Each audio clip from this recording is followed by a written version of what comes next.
Song Changing remained silent with a smile on his face.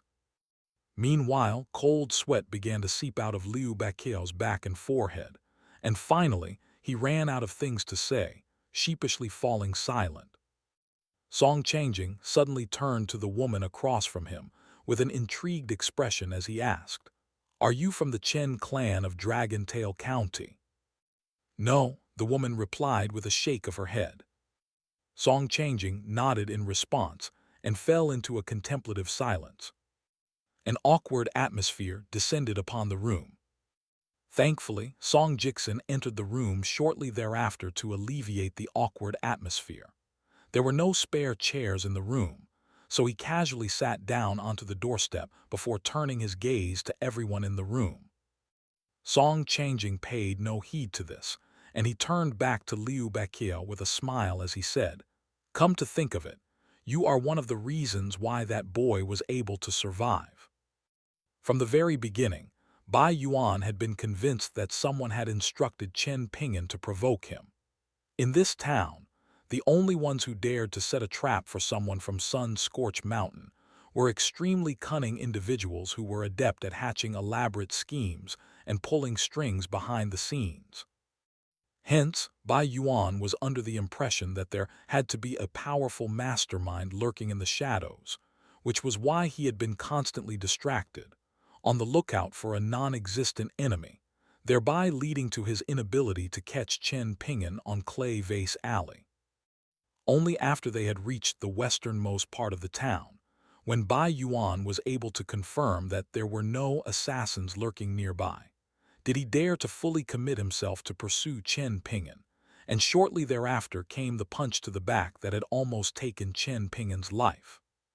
"That may be the case, but I have no intention of accepting credit for something," Liu Baqiao replied with a wry smile. Song Changing merely smiled and offered no response to this. The woman turned to glance at Song Jixin, and he flashed a grin at her in response. The woman turned away in an expressionless manner, and Song Jixin's smile widened as his gaze began to blatantly roam over her long legs. She was around 25 to 26 years of age, and she wasn't particularly beautiful, but Song Jixin found her to be rather attractive. The woman turned to Song Jixin with a cold look in her eyes as she threatened, "Do you want to have your eyes gouged out?" Song Jixin pointed at himself as he put on an extremely superficial expression of innocence. "Are you talking to me? What did I do?" He then pointed at Song Changing as he continued, "If you want to gouge my eyes out, you'll have to ask him for permission first." The woman was just about to get up from her chair when Song Changing's eyes suddenly narrowed slightly. A burst of tremendous pressure immediately came crashing down upon everyone in the hall like a mountain, and not only was it impossible to avoid, it was as if the aura had a substantial form, inflicting physical, stinging pain upon everyone's skin. Song Jixin was the only one to be unaffected by this. Under the immense pressure, Chen Songfeng was finding it physically difficult to speak, but the tone of his voice was firm and unyielding as he said, "Master Song, this here is Chen Dewey, and she is not from our eastern treasured vile continent. I suggest you proceed with caution." Chen Dewey rose to her feet with a smile. "You dare to kill me? Are you not afraid of your great Li Empire being wiped off the face of this continent?" Kui Minghuang was just about to step in when Chen Dewey was sent flying back through the air. Not only did the chair that she was sitting on completely disintegrate in midair, her entire body was embedded into the wall behind her, as if she were some type of wall ornament. Song Changing then abruptly appeared in front of the wall in a wraith-like manner.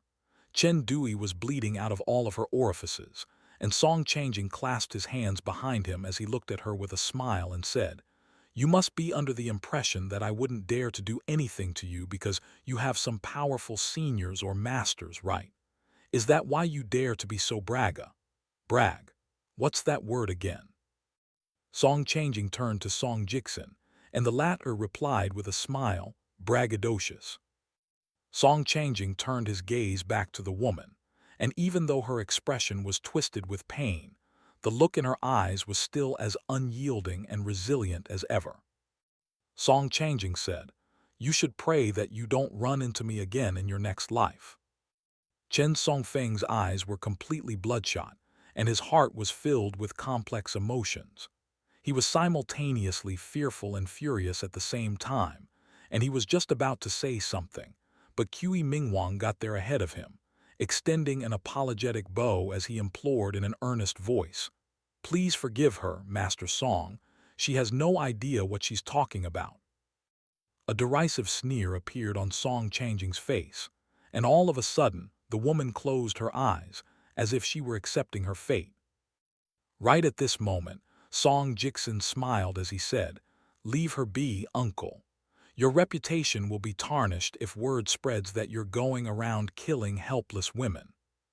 Song Changing paused ever so slightly, and the pause was so slight that it was completely undetectable to Qi Mingwang and Liu Baqiao. He then cocked his head to the side, before casually dusting some non-existent lint off his shoulder with a flick of his finger. A wave of relief instantly washed over Qi Mingwang and Chen Songfeng, while Liu Baqiao was completely rooted to his chair with a stunned expression. Song Changing turned to Liu Baqiao with a smile as he said, "Not bad, kid. I see a bright future ahead for you." Chen Dui opened her eyes as she dragged herself out of the wall, and upon landing on the ground, she swayed rather unsteadily as she said, "I will remember the lesson you taught me today." Song Changing paid no heed to her as he said to Liu Baqiao, "After you leave this town, come find me at the capital of the great Li Empire. I have something to give to you. As for whether you'll be able to take it away, that'll be up to you." "You must be talking about that talismanic sword, right?" Liu Baqiao blurted out. All cultivators were aware that talismanic swords were one of the most important artifacts of Taoism. However, if a sword could be directly referred to as a talismanic sword and was renowned across the entire continent, then it naturally had to be an extremely exceptional sword. Song Changing and Song Jixin left the room, and as they did so, the former smiled as he asked, "Have you managed to vent all of your frustration?" "Pretty much," Song Jixin replied with a nod. When it came to Chen Ping'an, Song Changing had gone so far as to even screw over his own nephew, so Song Jixin had naturally been quite enraged. All of a sudden, Song Jixin's brows furrowed slightly as he said, "That woman clearly has ties with some very powerful people. Are you not worried that her seniors would stick up for her and seek vengeance against you? According to the records in the local county chronicle, those old bastards are extremely formidable. Is our great Li Empire going to be all right?" "You're severely underestimating my reputation," Song Changing replied in a nonchalant manner. Inside the hall, Qi Mingwang returned to his seat in silence. Liu Baqiao slumped against the back of his chair as he murmured to himself with a hint of lingering fear in his heart, "Holy moly! Is there really such a massive disparity between the 9th tier and the 7th and 8th tiers?" Wind Lightning Field had a single 7th tier martial artist and a single 8th tier martial artist, and both of them were quite close with Liu Baqiao. Qi Mingwang shook his head as he explained, "Even among 9th Dan Go masters, there's a vast disparity in skill between the strongest and weakest players. In addition to that, Song Changing stands at the pinnacle of the 9th tier." He then turned to Chen Dui with a concerned expression and asked, "Are you all right, Chen Dui?" Chen Dui was a very courageous and hardy woman, and even though her face was still slightly pale, she replied with a calm smile, "I'm fine." Even though Chen Songfeng wasn't the one who had just had his life threatened, he seemed to be far more shaken up than Chen Dui. Qi Mingwang heaved an internal sigh. Given Chen Songfeng's lack of composure, it seemed that the Chen clan of Dragon Tail County was not going to be falling into good hands. Meanwhile, Liu Baqiao mused. "With just a flick of his finger, he was able to force my flying sword back into my acupoint without harming my soul at all. What a master display of power and control. As the saying goes, there's always a taller mountain. Just as there's always someone above you, Kui Mingwang said. Liu Baqi was unable to resist the urge to make an innuendo here, and a sly grin appeared on his face as he said, "There's always someone above me. Are you saying I always like to be on the bottom? I can't believe an esteemed gentleman like yourself would say something." Kui Mingwang could only shake his head in exasperation. Liu Baqi hesitated momentarily, then decided to offer some words of consolation to Chen Dui, in case she decided to recklessly go after Song changing out of blind, vengeful fury. If that were to happen, then everyone in this room would have been in huge trouble. "Sister Chen, I know that it may be a bitter pill to swallow, but there's no shame in backing down against Song changing." Chen Songfeng also wanted to say something, but didn't know what to say. The woman nodded calmly in response. "Song changing is a man worthy of my respect. I'm not feeling angry, I'm just disappointed in myself. There's no need even for that. Take a look at me, I'm super happy right now. After I go back to Wind Lightning Field, I'll be able to boast to everyone for the next decade that I faced Song changing of the Great Li Empire in battle. Even though it was only for a single exchange, the fact of the matter is that I managed to come out completely unscathed. If I can obtain the talismanic sword from the capital of the Great Li Empire, I'd have something to boast about for the next century," Liu Baqi said in a shameless manner. At this point, Chen Dui's mind was already elsewhere. She was thinking about the young boy seated on the doorstep, who had been able to dissuade Song changing from killing her with just a single sentence.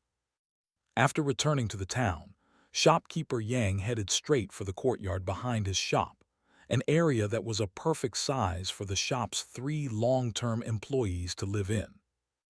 After opening the door of the main room in the courtyard, shopkeeper Yang was greeted by the sight of an old man seated on a chair, fiddling with his old-fashioned smoking pipe. Shopkeeper Yang closed the door, then called out to the old man by his nickname, Old Man Yang, and the old man hurriedly set down his pipe, then poured a cup of tea as he asked with a smile, "Is someone in urgent need of medicine? Do you need me to make a trip up the mountain tonight?" The elderly shopkeeper and the old man appeared to be around the same age, and the former shook his head, then picked up the teacup as he sighed. "I was called by Master Yuan to tend to a patient. It was a boy with the Liu surname, and he was almost punched to death by an outsider. I still feel really bad about all of this, so I thought I'd come here and have a chat with you to put me in a better mood." Old Man Yang's face was as wrinkled as the bark of the old locust tree, and he smiled as he said, "Take a seat, shopkeeper." All of a sudden, a thought occurred to shopkeeper Yang and he said, "By the way, I recall that you helped a child from Clay Vase Alley many years ago. It was the poor boy who had to buy medicinal ingredients for his mother from a very young age. Was his name Chen Ping'an?" Old Man Yang was rather surprised that Chen Ping'an had suddenly been brought up, and he nodded as he replied, "That's right. In the end, his mother still didn't make it. If I recall correctly, she wasn't able to make it through that winter. After that, I ran into that boy a few times, but it wasn't a regular occurrence. At the time, I took pity on the boy and gave him a cheap medicinal recipe. What happened? Is he the one that was injured?" Shopkeeper Yang took a sip of tea, then replied with a wry smile, "Didn't I just tell you that it was a boy with the Liu surname? Your memory is shocking, Old Man Yang." Old Man Yang burst into laughter upon hearing this. "Old Man Yang, should we do something?" Shopkeeper Yang asked in a careful voice.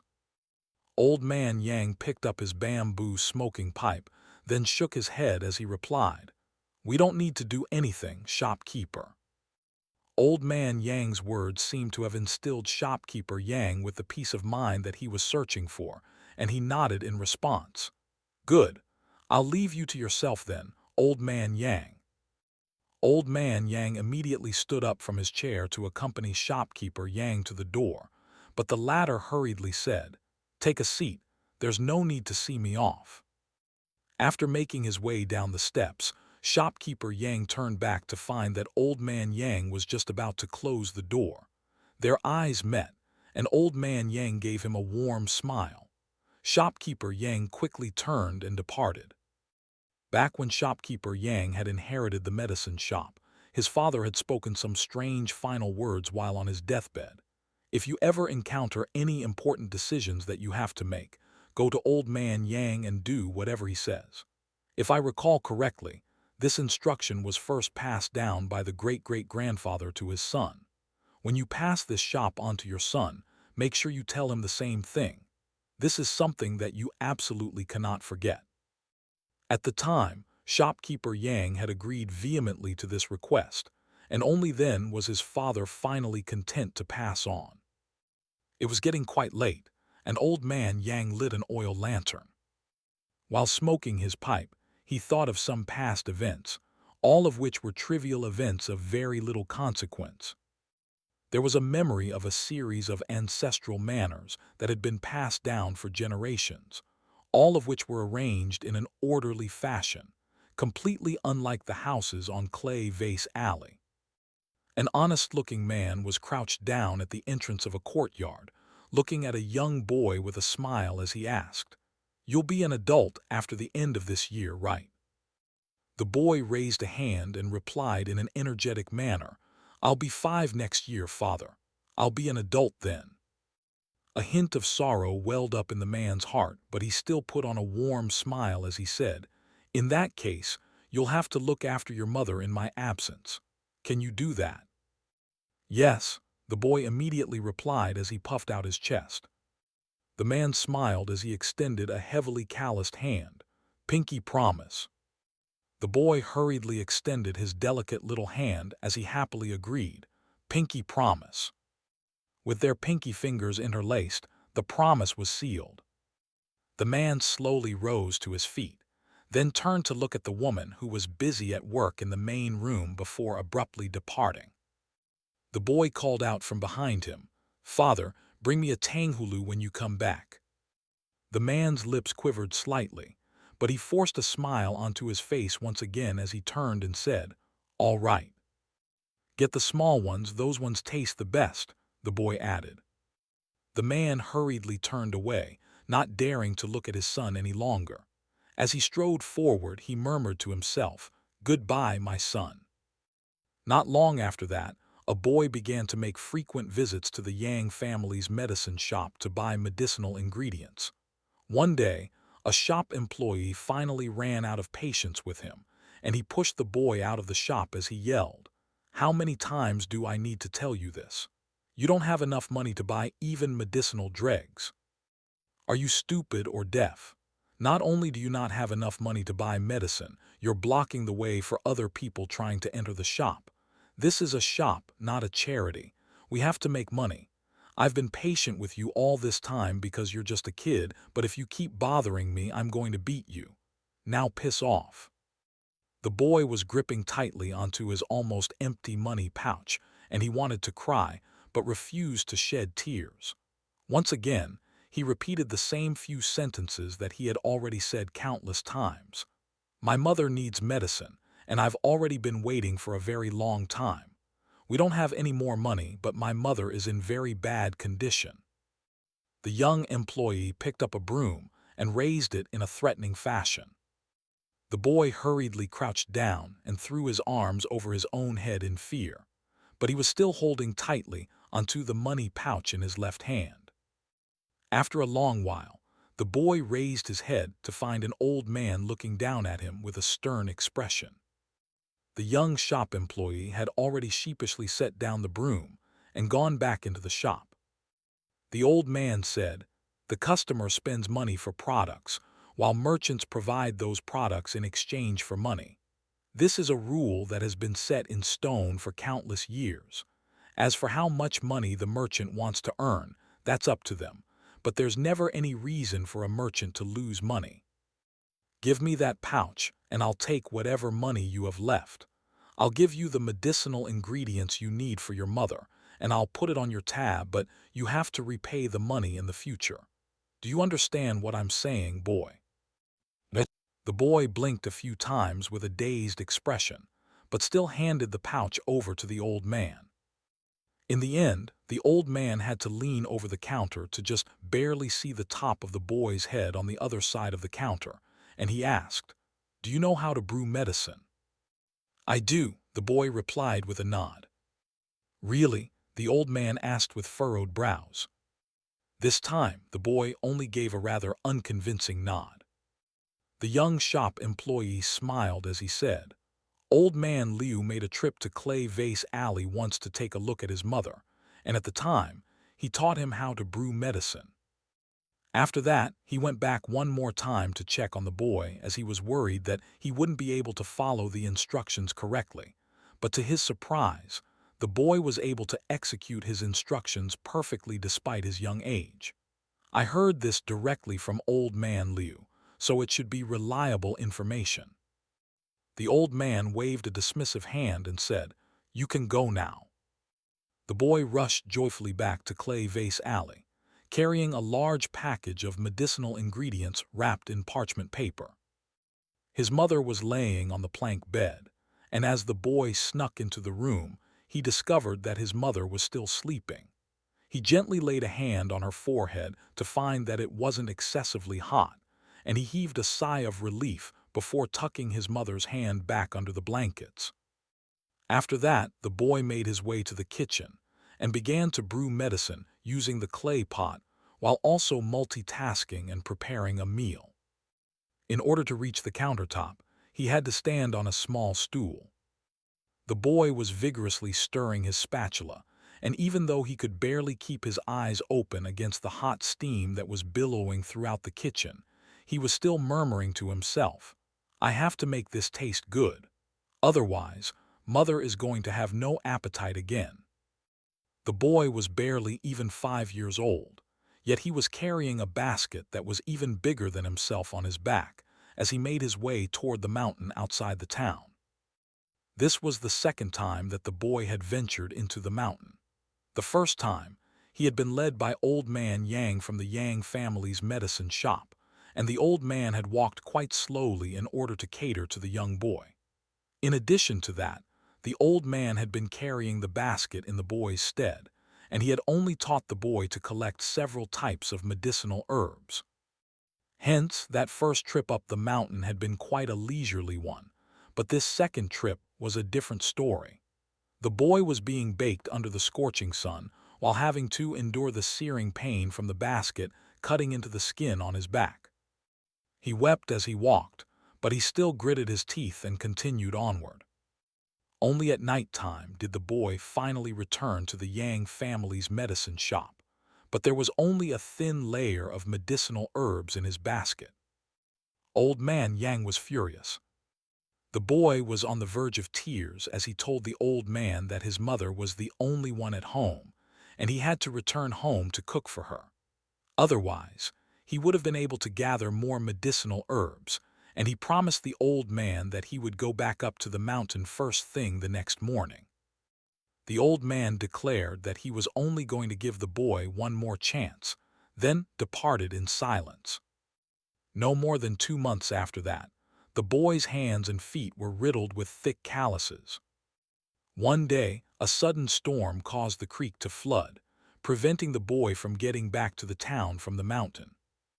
Looking at the turbulent water, the boy was bawling his eyes out in the heavy rain. Right as he was about to make a desperate dive into the creek and leave the rest down to fate, old man Yang suddenly appeared on the opposite bank. The old man strode over the creek in a single step, then picked up the boy and strode back to the other side with another step. Even though the boy was being pelted with rain, there was a wide smile on his face as he made his way down the mountain. After emerging from the mountain, the old man said, "Ping'an, if you can make a pipe for me, I'll teach you a way to scale the mountain and not get tired." The boy wiped his hand across his face in a futile attempt to wipe away the rain as he replied with a wide smile, "You can count on me." One day, the boy was skipping joyfully back to Clay Vase Alley. He had found a very rare and precious medicinal herb earlier that day, so the Yang family's medicine shop had provided him with some more medicinal ingredients than normal. He hadn't eaten anything the entire day, and as he walked along, he was suddenly struck by a burst of intense abdominal pain. In that instant, he immediately realized that he had eaten something wrong on the mountain. The pain began in his stomach, but it quickly spread through his entire body. He carefully squatted down, removing the basket from his back before taking deep breaths in an attempt to suppress the pain. However, his body was fluctuating drastically in temperature, leaving him as hot as a chunk of burning coal one moment, only to be shivering from intense cold the next. In the end, he could only roll around in the alley in agony. This entire time, he didn't dare to make a single sound. Even as he rammed his head repeatedly into the earthen walls of the alley to distract himself from the pain, he refused to cry out. He was too close to home, and he was worried that any sound that he made would make his mother worried. His consciousness was beginning to fade, and the only thing that he could hear was his own heartbeat, which sounded like a massive drum being beaten right beside his ears. On Apricot Blossom Alley, a boy was once again squatting down not far away from a Tanghulu stall. He would always do this whenever he passed by, and he never lingered for very long, but it was still enough for the stall owner to remember his tanned little face. On this occasion, the stall owner plucked down a Tanghulu, then offered it to the boy with a smile. "Here, you can have this for free."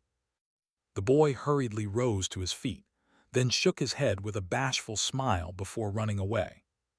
From that day forth, the stall owner never saw the boy again. That winter, the boy's mother had been tormented by her illness, to the point that she was nothing more than a sack of skin and bones.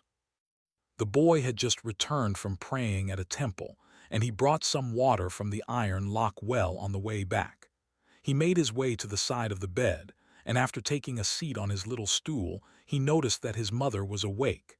He asked in a gentle voice, "Are you feeling better, mother?" The woman put on a smile with great difficulty as she replied, "I feel much better. It doesn't hurt at all anymore." The boy was ecstatic to hear this. "Praying to the Bodhisattva does work, mother." The woman nodded in response, then reached out a trembling hand, which the boy hurriedly grabbed tightly onto. The woman rolled over with great difficulty, looking directly at the face of her child, and even though she was in terrible pain, a blissful look suddenly appeared on her face as she murmured, "How could there be such a good child in this world? And how am I so lucky that this child just so happens to be my son?" Unfortunately, the woman was unable to make it through the winter of that year, passing away before the turn of the year. Prior to her death, it just so happened to be snowing in the town, and she told her son to go out and look at the snow. She watched as her son ran out of the room, then closed her eyes as she prayed with all her might, "Please, please, please, let my little Pingin be blessed with safety and prosperity." From that day forth, Chen Pingin became an orphan. He had been forced to grow from a child into a man at far too young an age. After returning to Fortune Street and engaging in a brief fight with Song Changjing, Bai Yuan didn't stay in the Li clan's residence for too long. He sprinted out of the small town and came to a momentary stop at where Chen Pingin had entered the mountain. Bai Yuan then chose to retreat to where he had thrown the punch before, and he carefully examined the footprints that Chen Pingin had left in the mud. Apart from Chen Pingin's footprints, Bai Yuan also noticed the shallower footprints of an adult. He speculated that these footprints were most likely left by the young swordsman from Wind Lightning Field. When he had thrown a punch at Chen Pingin, that young man had clearly wanted to seize the opportunity to attack him, with his sword intent leaking for a split second. However, he had immediately suppressed it, and most people wouldn't have noticed anything untoward.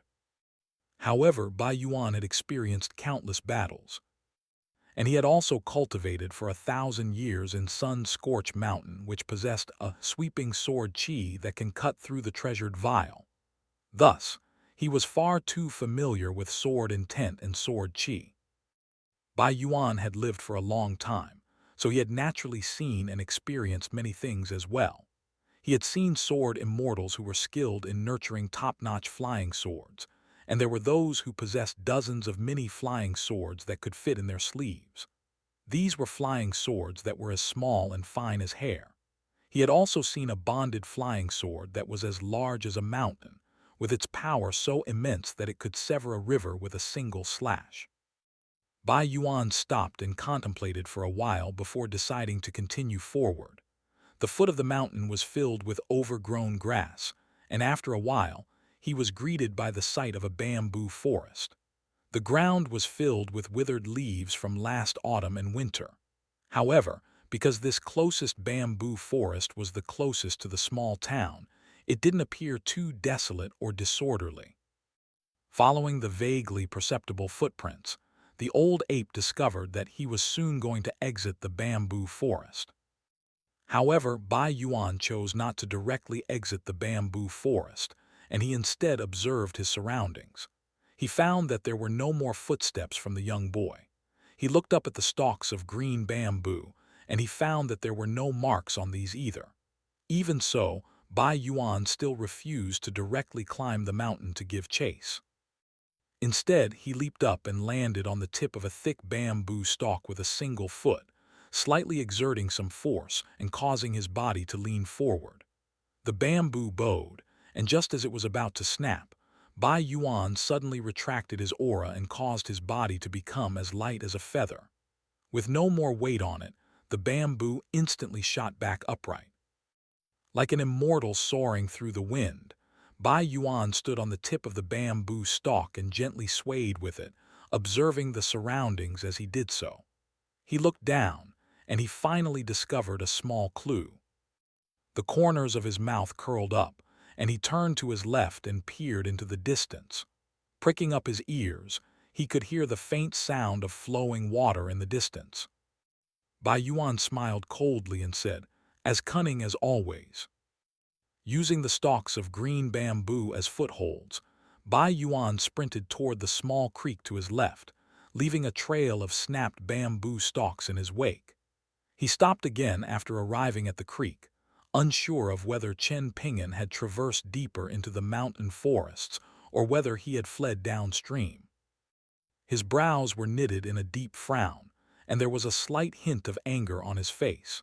If this were a mountain with some spiritual energy in the outside world, Bai Yuan could have made a grabbing motion with his hand and easily forced the god of the land to show himself and accept his orders.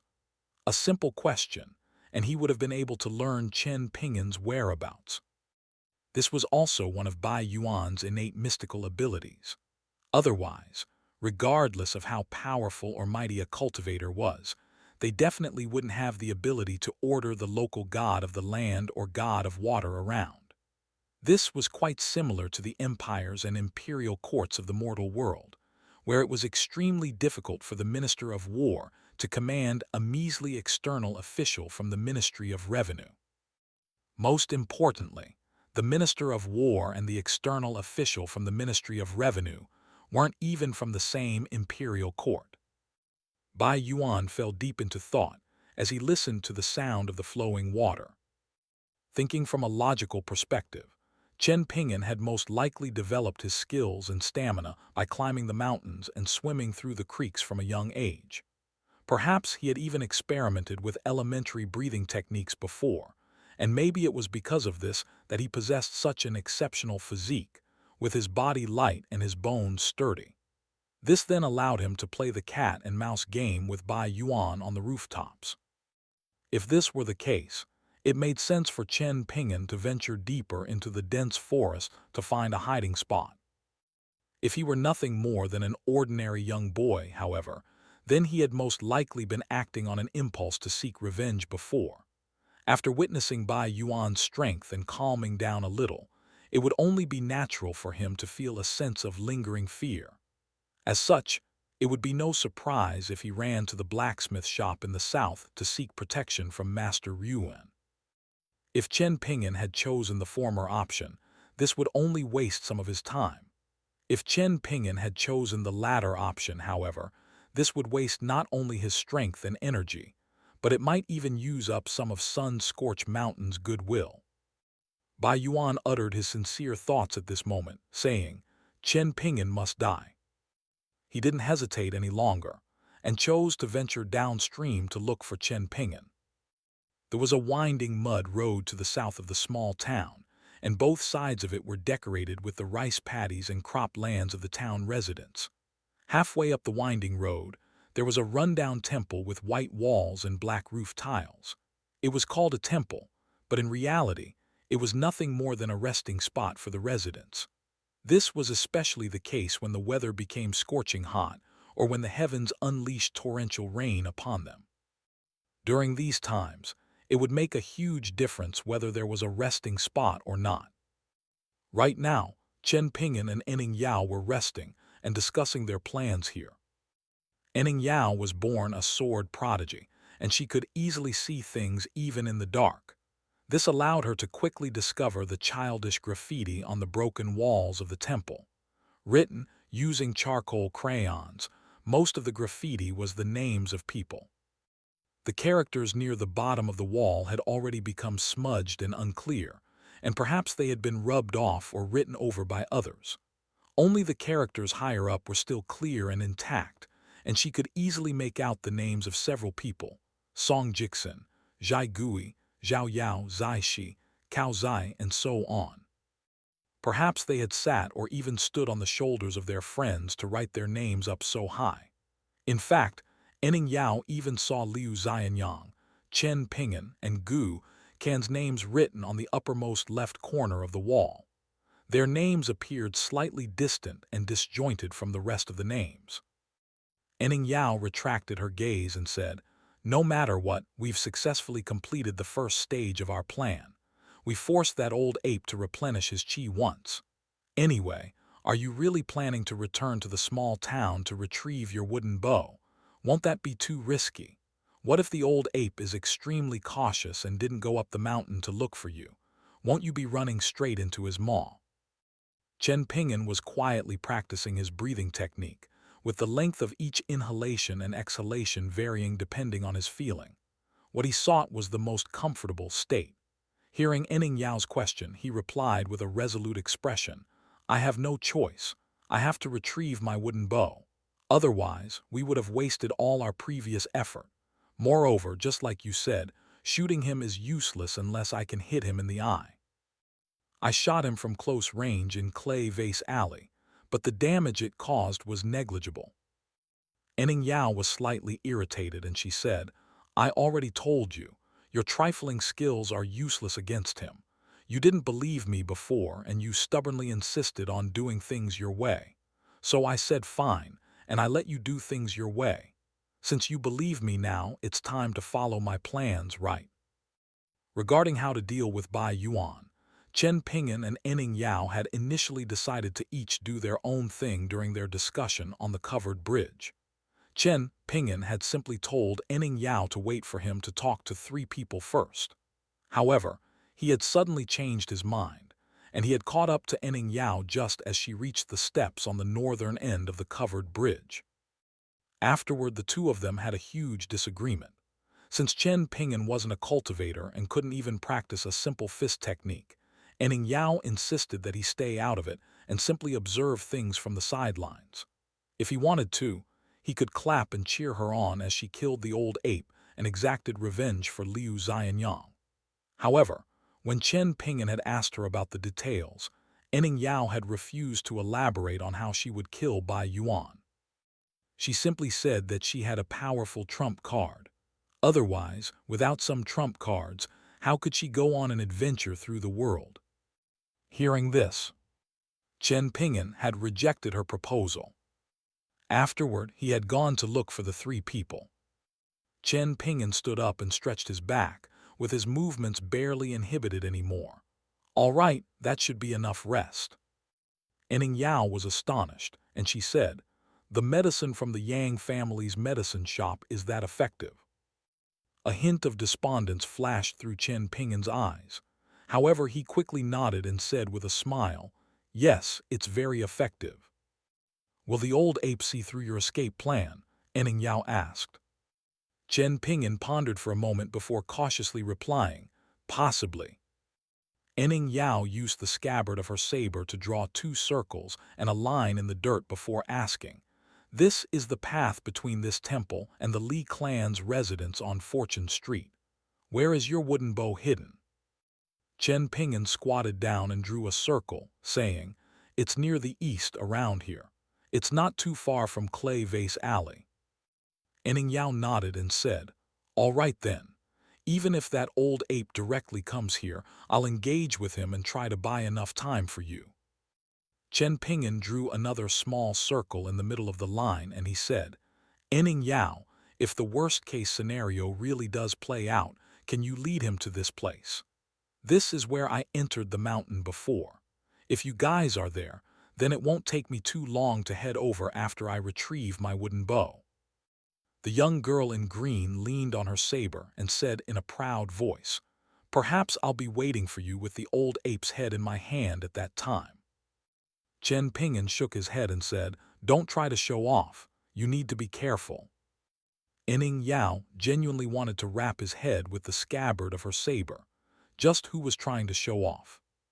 She glared at him and exclaimed, "Oi, the person standing in front of you is Enning Yao, someone who's going to become the #1 sword immortal in the world in the future. Understood?"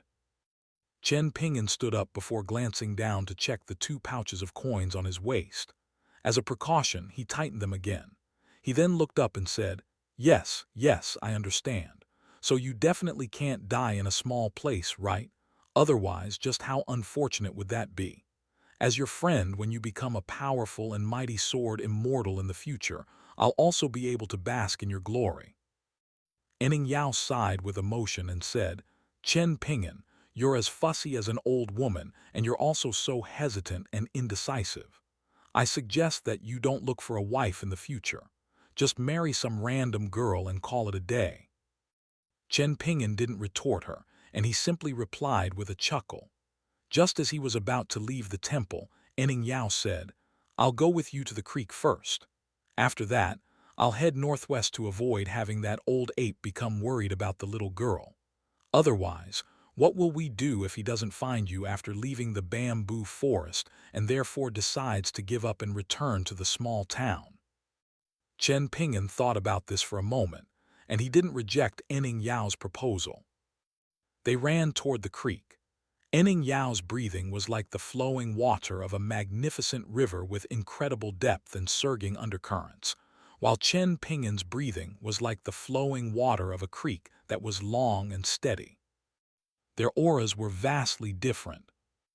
Enning Yao suddenly couldn't contain her urge, and she asked, "Will the herbal medicine you want to apply to the arrowhead really be effective?"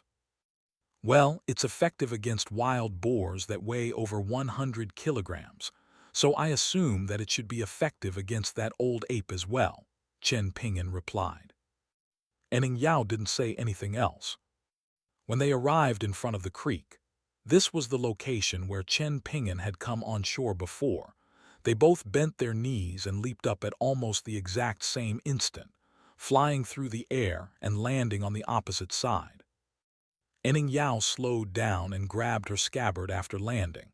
Meanwhile, after sprinting and leaping over the creek, Chen Ping'an continued to dash forward in a continuous motion, instantly overtaking the young girl.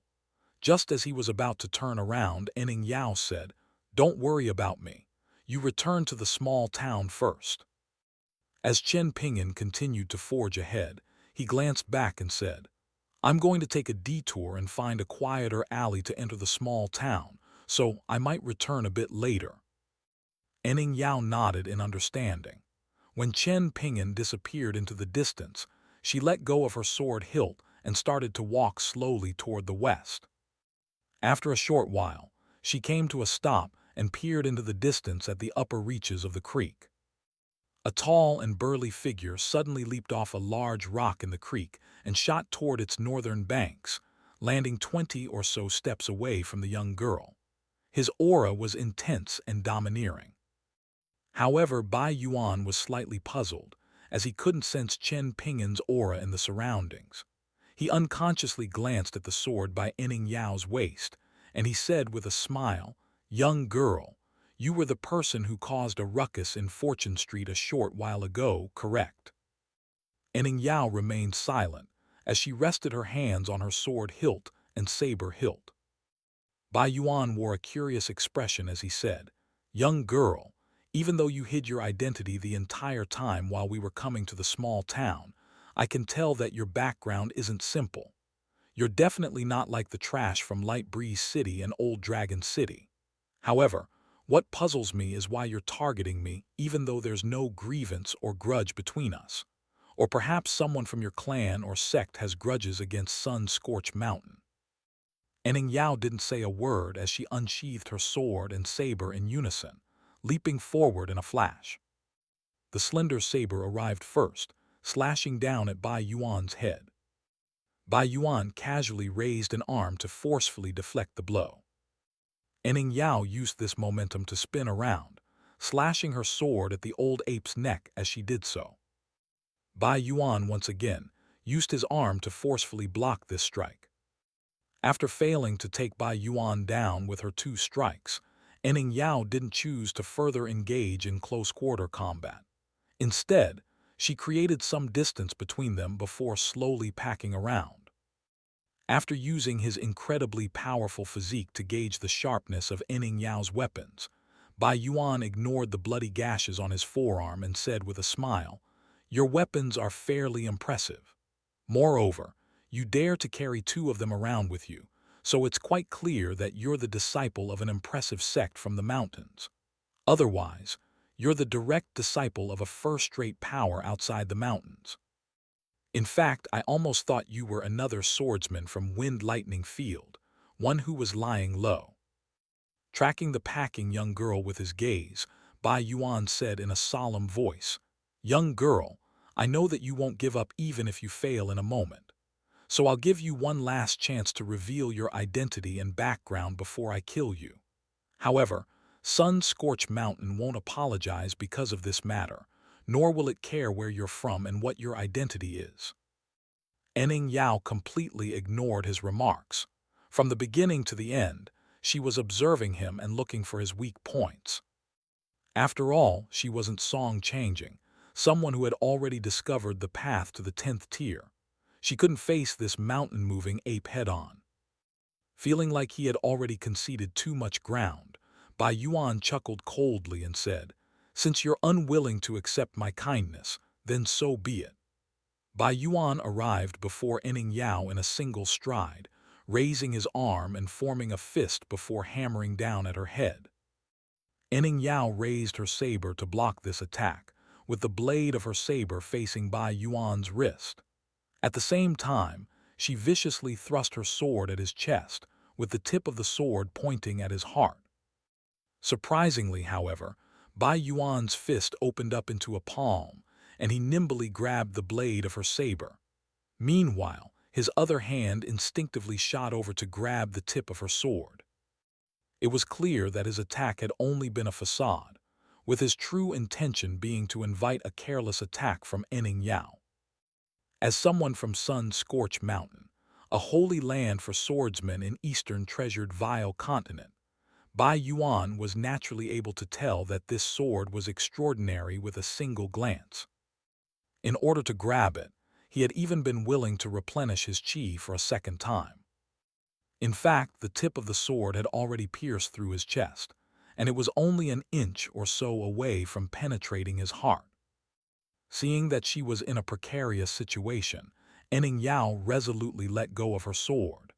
At the same time, she forcefully tugged at her saber, causing it to slide through Bai Yuan's grip and emit a piercing scraping sound, like that of metal against rock. After freeing her saber, Ening Yao quickly leaped back and retreated. Sure enough, the old ape turned around and flicked his wrist, causing the sword to fly dozens of meters away. He then launched a kick at the young girl. Ening Yao raised her right hand, which was now empty, and with a thump, she was struck by Bai Yuan's kick and sent flying 20 meters into the distance. She landed heavily on her back, and only after taking a few tumbles did she finally manage to dig her saber into the ground and halt her momentum. Thankfully, The earth near the banks of the creek was relatively soft and loose, and the rocks on the ground were also round and smooth instead of jagged and sharp. It was because of this that her back didn't become a bloody and mangled mess. Bai Yuan didn't give her any time to rest, with his large body soaring forward and slamming down from the sky. Enning Yao didn't even have time to retrieve her saber from the ground, as she retreated again and again. Bai Yuan didn't continue to pursue her, and after landing, he raised a foot and stomped on the hilt of her saber. When the young girl who was down on one knee looked up, Bai Yuan increased the force underfoot and sent the saber deep into the earth, with its hilt drawing level with the ground. A golden-purple aura fluctuated near the old ape's face, and it appeared especially dazzling when juxtaposed against the darkness of the night sky. He sneered and said, "You practice the sword, yet you also practice the saber, causing your techniques to become disorderly and unrefined. It's inevitable that you're in such a miserable situation." Enning Yao stood up and forcefully stopped herself from vomiting a mouthful of blood before saying, "Is that all you've got?" Bai Yuan shook his head and said with a smile, "I was only giving you one last chance." Enning Yao took a deep breath before saying in a solemn voice, "In my hometown, we don't care about who someone's parents are when we fight against them. If someone has the ability to kill you fair and square, then you can only blame yourself for being too weak and inferior. If my parents learn of this in the future, they'll at most only come to Eastern Treasured Vile Continent to target you. They definitely won't target Sun-Scorched Mountain. So you can be at ease and fight me with your full strength." This was the first time Bai Yuan had seen her being so talkative, and she appeared completely different from the young girl with a veiled hat who was reserved and didn't show many emotions. Bai Yuan suddenly felt a cold chill at the back of his neck at this instant, and this caused him to immediately turn his head to the side. A blade scraped past his neck, leaving a shallow wound. If he hadn't turned his head, the sword would have severely wounded him even if it couldn't directly run through his neck. At that time, the tables would turn on him, and he would eventually fall to a bigger and bigger disadvantage. Moreover, if he revealed his true form too early, he would lose his moral high ground and thus lose his bargaining chip against Qi Jingchun and Master Yuan. Perhaps this would even affect his young mistress and lead her to face all kinds of danger by herself. With this in mind, Bai Yuan finally became enraged for a third time. The flying sword didn't return to its sheath, and it instead flew around Enning Yao as if it were trying to ask for praise and also please her. Bai Yuan laughed in anger upon seeing this, and he said, "Very well, I wasn't able to fight to my heart's content with song changing just then, so I guess I'll play around with you for a little while. However, just how many heavy strikes can your fragile body withstand?" Enning Yao frowned slightly as she observed the golden-purple aura around Bai Yuan's face. Even though he had already used his mystical abilities 3 times, it was clear that he still had some remaining strength. At the very least, his acupoints hadn't collapsed and forced him to reveal his true form. Moreover, having one's lifespan shortened would be a huge blow to those below the upper 5 tiers, but it would be much less of a blow to this mountain-moving ape, even though it would still be painful. Enning Yao moved her fingers slightly, causing her sword to spin in an agile manner. She smiled and said, "No wonder my father said that Eastern Treasured Vile Continent Sun-Scorched Mountain isn't worth a mention. The cultivators there talk big but have little skills to back up their boasts. You people have blind courage, but you're unfortunately stupid and have extremely shallow sword chi." Bai Yuan flared up in rage and he bellowed, "You're seeking death." He charged at the impudent young girl. Enning Yao didn't zealously continue to fight, and she instead retreated toward the north. Her situation remained precarious, and if it wasn't for her flying sword receiving 2 characters from the plaque Unmatched Aura, allowing it to grow explosively in sword chi and spirit, she would have faced many more life-threatening situations. Now, however, the flying sword was linked to Enning Yao's mind, and this allowed her to control it with her thoughts. It was because of this that she was able to block many of the old ape's vicious attacks. If this were a bonded weapon that she had spent a huge amount of effort to nurture, Bai Yuan wouldn't have been astonished at all. However, he knew very clearly that this definitely wasn't the strange young girl's bonded sword. She seemed more like an ordinary martial artist who was traveling through the world with a convenient weapon in her hand. All that she cared about was the sharpness of her blade. She didn't care about nurturing her sword heart, nor did she care about nurturing a sword spirit. However, what was strange about her was that she wasn't fully walking the path of a martial artist either. This was because martial artists who focused on tempering their physiques yearned to reach a state of remaining indestructible even as heaven and earth shattered. If their weapons took over and gained the ability to act on their own, they would be regarded as disreputable martial artists from heretical sects. After chasing Inning Yao for so long, Bai Yuan was unable to capture her partly because of the flying sword, and partly because she had practiced so many different arts. She practiced sword arts, martial arts, and also cultivation. Bai Yuan racked his brains, but he truly couldn't think of a sect in Eastern treasured vile continent that could raise such a strange disciple. Thus, he became increasingly careful with his attacks as he attempted to ascertain her identity and background. In any case, everything would be fine as long as they didn't get too close to the small town. Regardless of how messy things were there, Bai Yuan wouldn't face any dangers in this place. Ning Yao became increasingly pale as she continued to flee. "You're a spent force," Bai Yuan said with a wicked smile. "To say nothing of whether you can flee back to the small town, even if you can, and there's someone there to help you. Do you really think that I can't kill you?" Bai Yuan stamped his feet and leaped up, ignoring the flying sword and directly jumping over Ning Yao's head, landing in front of her and blocking her path.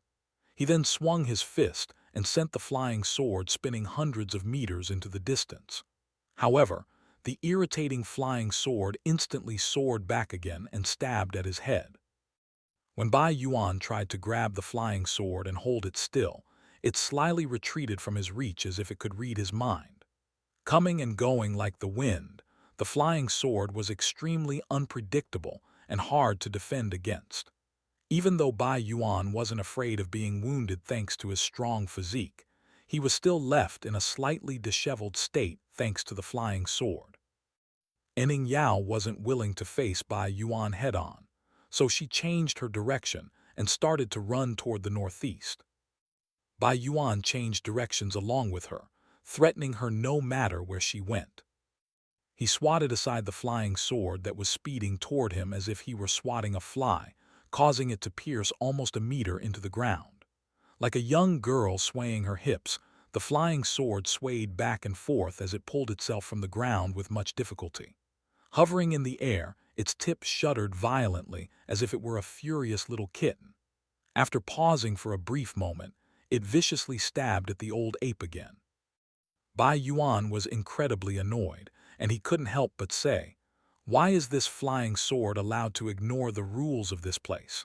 Tell me, what's your relationship with Qi Jingchun or Ryuan Qiang?" Ning Yao was almost struck in the forehead by the old ape. As she leaned back, she reached out to grab the hilt of her flying sword, which forcefully dragged her back and out of the range of Bai Yuan's attacks. After retreating some distance, Ning Yao decided against retreating all the way to the small town for some reason. Instead, she stopped and stood still, cocking her head and spitting out a mouthful of blood. The flying sword rang continuously as it hovered beside the young girl, and it was as if it were a young and puzzled student who was rattling away to his elders and asking a million questions. Ning Yao placed her right hand on her left shoulder. Bai Yuan suddenly slowed down, laughing heartily and saying, "Just as I expected. This flying sword recognizes you as its owner, and it can indeed act against the rules of this place. However, it's only a flying sword after all, and even if it has its own spirit, it can only do so much without your commands." However, it's a shame that both your body and your soul were severely wounded in the small town, and you're still yet to recover from these injuries. As such, you're completely unable to command your flying sword. It's because of this that your attacks have been random and disjointed. It's also why you're allowing your flying sword to attack by itself. In any case, you were never genuinely trying to wound me in the first place. However, when it comes to life-saving defensive techniques, you have no option but to control the flying sword with your mind. Enning Yao finally spoke again, saying, "You speak so much." Her lips were sanguine red, and her face was as pale as a sheet. Standing before the backdrop of the night sky, the young girl in green looked much like a female ghost who was wandering around the wilderness of the small town. Bai Yuan strode forward, clicking his tongue in wonder as he said, "You have a powerful flying sword, but it's a shame that your body is too weak to fully control it. You're just like a tree with powerful branches but a weak trunk. How pitiful." You and that young boy from the alley racked your brains to come up with ways to force me to replenish my chi, such that I'll invite retribution from this heaven and earth. Young girl, why don't you take a guess? After I exhaust this third breath of chi and replenish my chi for a fourth time, will I invite the wrath of heaven and earth? And will I be able to endure that wrath? An amused smile suddenly spread across Enning Yao's face as she lightly tapped her feet and jumped back. She only jumped up less than 3 meters, and she only jumped back less than 2 meters. Bai Yuan, who was just about to attack her, couldn't help but find this odd. Afraid that there was a trap, he continued to advance in a slow and cautious manner, keeping his eyes peeled for any sudden changes. While she was in midair, Enning Yao lightly tapped her feet again, this time exerting a little more power and also twisting her toes, causing her to jump to the side instead of straight back. As it turned out, the flying sword had already flown beneath her feet while she was still in midair, allowing her to use it as a platform and continue to jump higher and also further back. Even Bai Yuan, who had seen many things and experienced many battles, faltered upon seeing this. This was a strange and slightly farcical sight. Like a small Milu playing hopscotch, Enning Yao continued to hop around in a graceful and lively manner. It wasn't long before she vanished in the night sky. Moreover, perhaps afraid that the old ape would suddenly attack her, Enning Yao's movements appeared extremely random and unpredictable, sometimes jumping to the left and sometimes jumping to the right, sometimes jumping higher and sometimes jumping lower, sometimes jumping forward and sometimes jumping back. Bai Yuan pursed his lips, his expression extremely complicated as he said, "Just like a bounding antelope." However, he didn't stand still as he watched her flee. With a flick of his foot, he casually kicked up a stone and caught it in his palm. With a swing, he then ferociously launched the stone into the air. One after another, Bai Yuan continued to flick stones into his hands before viciously throwing them at Enning Yao. Even though most of the stones missed, there were still 7 or 8 that greatly threatened Enning Yao, forcing her to control her sword to shatter them. Like the rumbling thunder of spring, explosions intermittently reverberated through the air. Bai Yuan's expression became dark. This young girl had either gone crazy, or she was absolutely stupid.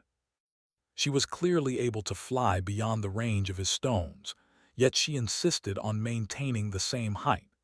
She was like a lightly armored cavalry packing back and forth along the edges of the battlefield, tempting the enemy archers to continuously waste their arrows and strength on her.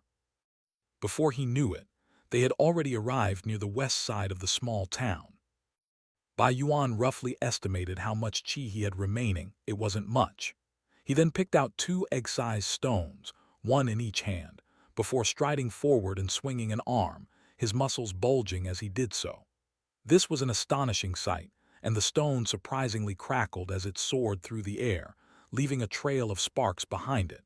This was extremely peculiar, and it was as if it were a slender fire dragon that was soaring into the sky. "Get down here," Bai Yuan roared. A brilliant spark exploded in the air before a low rumble traveled over. Ening Yao groaned as she plummeted toward the ground. Flying erratically like a drunkard, the flying sword whimpered in grief as it tried its best to help its owner. Bai Yuan didn't spare the young girl and flying sword so much as a glance, and he instead squinted his eyes as he peered at the rooftops to the west of the small town. When a streak of black flashed past, he forcefully stomped his feet and released the remaining stone, chortling with laughter and saying, "Trying to save her. You die first." Ening Yao vomited blood and screamed, "Don't come over." The heavily wounded young girl couldn't bring herself to look over. At this moment, she felt a slight sense of despair. She held onto her sword with much difficulty, and when one arm became too tired, she would hurriedly switch to the other arm. She did this again and again, slowing herself down as she fell to the ground. Ening Yao never imagined that it would be her clever act that would kill Chen Ping'an. The young boy in straw sandals who had a bamboo basket on his back and a fish basket by his waist. The young boy who walked as briskly as the wind as he hurried about every day, busily earning money and busily brewing medicine. To die just, Ening Yao felt wasn't right. After shakily landing on the ground, she put her index finger and middle finger together to form a sword. She then placed her fingers on her glabella and said through gritted teeth, "Come out, shatter this heaven and earth." A thin golden line materialized on her glabella, slowly growing and expanding downward. This was just like an immortal opening their heavenly eye. Under the ancient stone arch bridge, the covered bridge of today, a rusty blade whose tip had been pointing toward the deep pool for thousands of years suddenly yawned like someone who had just woken up from a deep slumber. The rusty blade shuddered slightly. The covered bridge shuddered along with it. The entire creek also shuddered. The entire small world also shuddered. Deep in a mountain, a travel-worn Qi Jingchen was walking with several other people. As he peacefully walked through the mountain, he suddenly raised a foot and was just about to forcefully stomp down.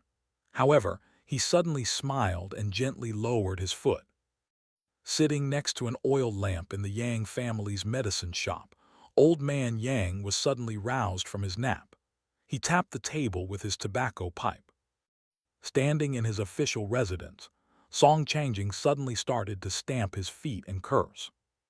In a blacksmith shop by the creek, Ryuan Qiang surprisingly missed the sword billet as swung down with his hammer, causing an expression of shock to spread across the face of the young girl who was holding the sword billet for him.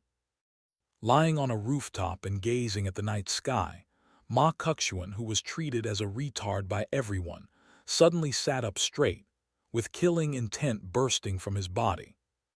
Right at this moment, a familiar and extremely worried voice suddenly rang out, drawing closer and closer to Ening Yao. "Ening Yao, why are you stupidly standing there? Run, I'm not dead. That was just a shirt that I took off. That old beast is stupid, but why have you gone stupid as well?" Ening Yao's mind was already fuzzy at this moment, with the edict ceremony almost reaching completion. However, she suddenly felt like she was taken on a ride through the clouds and mists as someone tossed her onto their shoulder and ran toward the alleyway. Ening Yao suddenly came to her senses.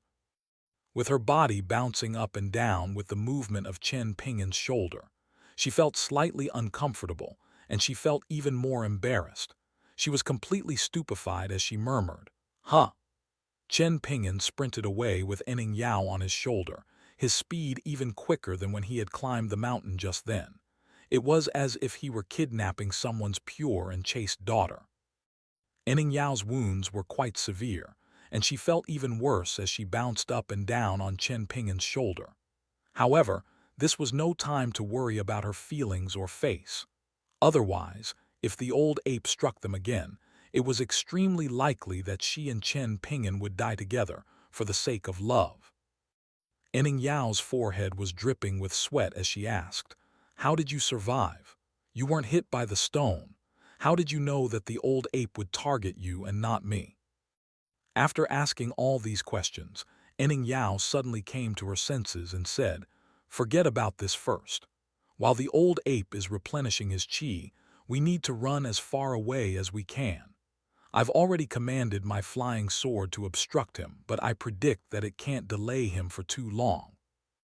Chen Ping'an nodded gently, and he was as quick as the wind as he adeptly navigated the alleys. He was like a fish speeding through the water. After running far away from the west side of the small town, Chen Ping'an found the opportunity to quietly explain. "While we were fighting in Clay Vase Alley, I tricked the old ape to jump on top of an old and run-down roof, causing him to fall into the house. While he was down there, I secretly tossed a small piece of broken tile onto the nearby roof. Sure enough, he thought that it was me being careless and revealing my position, so he suddenly tossed a tile over, breaking both the wall and the roof. That was truly terrifying. Just then, I was actually lying on a nearby rooftop for quite a while, but I didn't dare to come out because I was afraid that I would distract you. I was also thinking about whether I could shoot the old ape with an arrow. However, when I saw him throw that stone into the air, how could I still dare to be careless? It was like a fire dragon soaring to the sky, and I'm pretty sure that everyone in the small town could have seen it if they looked up. I thought a step further at that moment, and I considered what I would do if I were him. I would definitely use you as bait to lure out the person who was hiding nearby. After dealing with them, I would turn my attention back to you. To catch two fish with one bait, just how good would that be, right? So I decided to take off Liu Xianyang's shirt and throw it out first. Only after that did I dare to dash out to rescue you." Enning Yao's eyes lit up and she clicked her tongue in wonder. However, she mysteriously started to interrogate him, asking, "Chen Ping'an, who did you learn all these slimy schemes from? You look honest and sanctimonious, but you're definitely not as honest as you appear. Speak. After Taoist Lu saved me and brought me to your house, did you take that opportunity to do anything else to me after removing my veiled hat?" Chen Ping'an was dazed, and his expression was just like when he had been whipped in the head by cow tails when he was young. "What?" Enning Yao didn't continue her interrogation, and she instead started to chuckle to herself. Chen Ping'an was an avaricious person, but he was definitely not a pervert. Enning Yao firmly believed this, just like how she firmly believed that she would definitely become a mighty sword immortal in the future. Not one of the most powerful, but the most powerful. "Put me down," she said in a low voice. "You can walk by yourself now?" Chen Ping'an asked. "Not yet," Enning Yao replied begrudgingly. "But if you continue to run, even my heart and intestines are going to be shaken out by you. At that time, I might not be killed by the old ape's fist, but I'll instead be killed on your shoulder. The old ape will truly laugh himself to death if he hears about that." Chen Ping'an slowed down and said with a headache, "Then what should we do? Find somewhere nearby to hide? I actually wanted to leave the small town. There's a place that's not easy to find." Enning Yao suddenly recalled something, and she asked in curiosity, "Where's that wood and porcelain armor that you made by yourself? Why aren't you wearing it?" Chen Ping'an smiled bitterly and said, "It's not very useful against that old ape, and instead of helping, it will even slow me down. So I decided to take it off. Thankfully, I did, or else I don't know how I would have carried you away. I wouldn't have been able to carry you on my shoulder or back, nor would I have been able to carry you in my arms. Just thinking about it is giving me a headache." Enning Yao sighed before making up her mind and saying, "Chen Ping'an, put me down first. Then carry me on your back to that place you mentioned." Chen Ping'an naturally didn't have any objections. He put Enning Yao down and shifted her onto his back without any hesitation before running off again. "Enning Yao, where's your saber? Why do you only have your saber scabbard?" he asked. With her arms wrapped around Chen Ping'an's neck, she huffed, "It's buried in the ground." Chen Ping'an didn't ask any more questions, as he ran to an unfrequented place outside the small town. This was a desolate area that was scattered with tombs that no one visited anymore. Weeds covered the tombs, and they grew so thick that this place looked more like a vegetable garden than a burial site. They could hear the hoots of owls from time to time, and this made the surroundings appear even creepier. Fortunately, Chen Ping'an wasn't like the other children at his age, and he harbored a unique feeling toward this place. Thus, he didn't feel uncomfortable at all. After around 15 minutes, Chen Ping'an navigated through countless broken and collapsed statues with Enning Yao on his back, and he arrived behind the gigantic statue of a god that was collapsed and missing its head for some reason.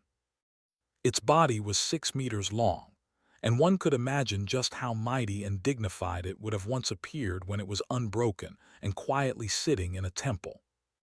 Chen Ping'an squatted down and attempted to let Enning Yao climb off his back.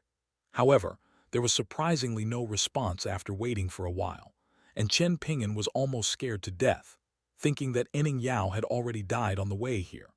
As he stood there with a stupefied expression on his face, completely speechless with shock, the young girl who had enjoyed a nice and comfortable nap this entire time finally woke up, instinctively wiping the corners of her mouth with the back of her hand.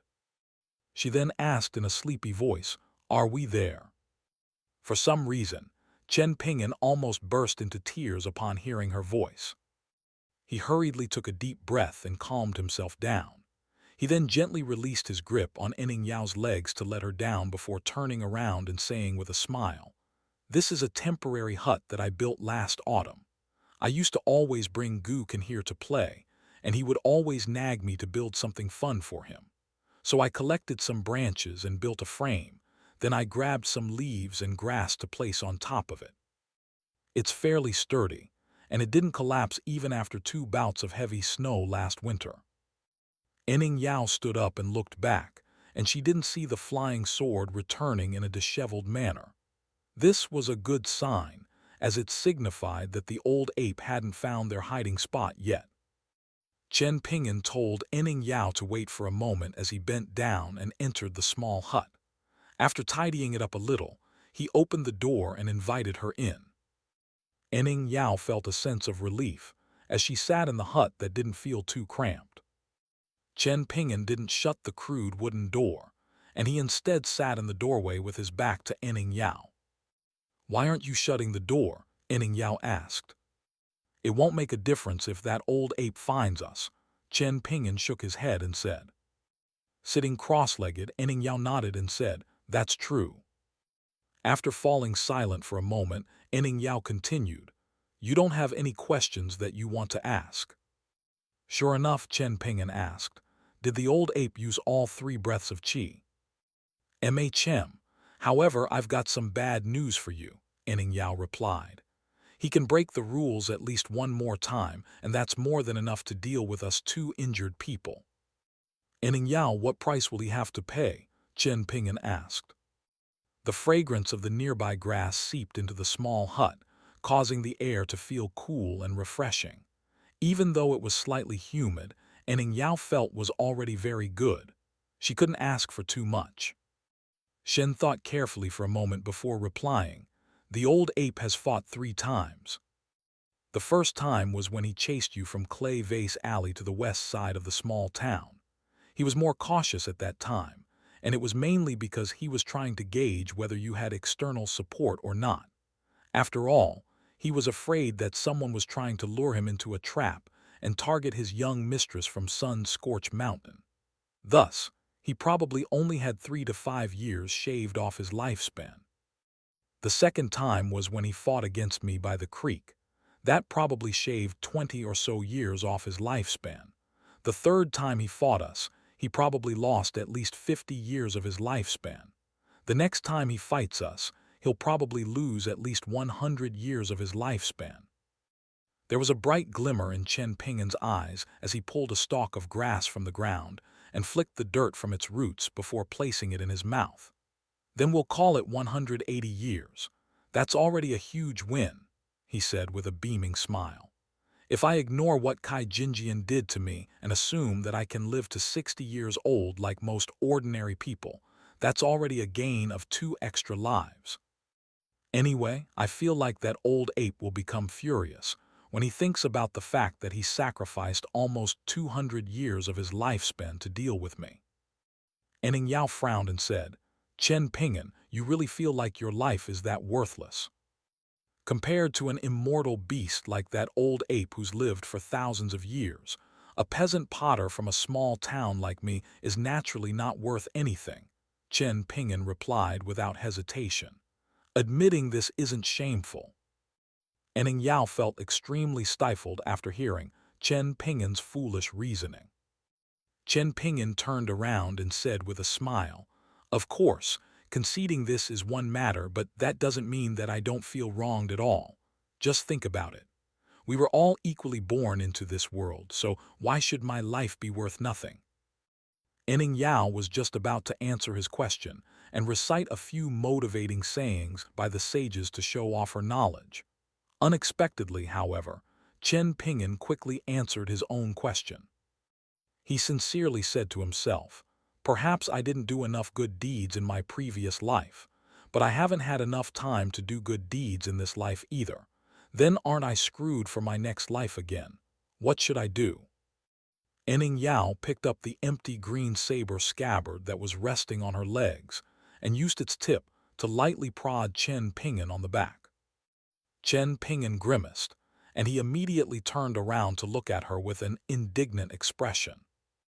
Enning Yao glared at him and said, You're nowhere near dying yet, so why are you already thinking about your next life?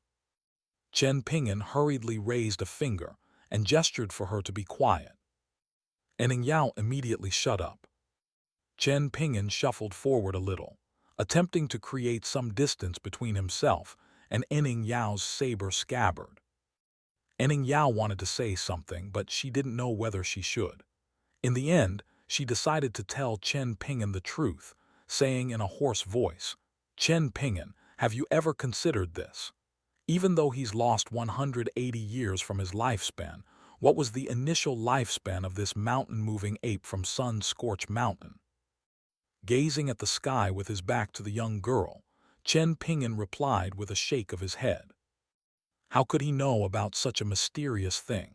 He probably couldn't guess correctly even if he racked his brains as hard as he could. Some things were just like the bluestone slabs in Fortune Street and Peach Leaf Alley. If Chen Ping'an hadn't run over there to deliver letters, he would have never known that there existed roads other than mud roads in the world. Enning Yao sighed and said, As descendants of ancient beasts born from the peculiar phenomenon of heaven and earth, the acupoints of these beasts are far inferior to those of us humans. As such, it's extremely difficult for them to cultivate. However, the good thing about this is that their vitality is eroded far slower than ours, and this allows them to enjoy extremely long lifespans. On the lower end, they can enjoy a lifespan of 500 years, while on the higher end, they can enjoy a lifespan of 5,000 years. Mountain-moving apes like to move around a lot, so if they don't cultivate, they naturally won't enjoy an excessively long lifespan. They naturally won't live for as long as tortoises and flood dragons. However, the mountain-moving apes used to be the dominant force in some region in the past, after all, so their lifespans can still reach up to 2,000 years. Moreover, this old ape has clearly mastered some mystical abilities already.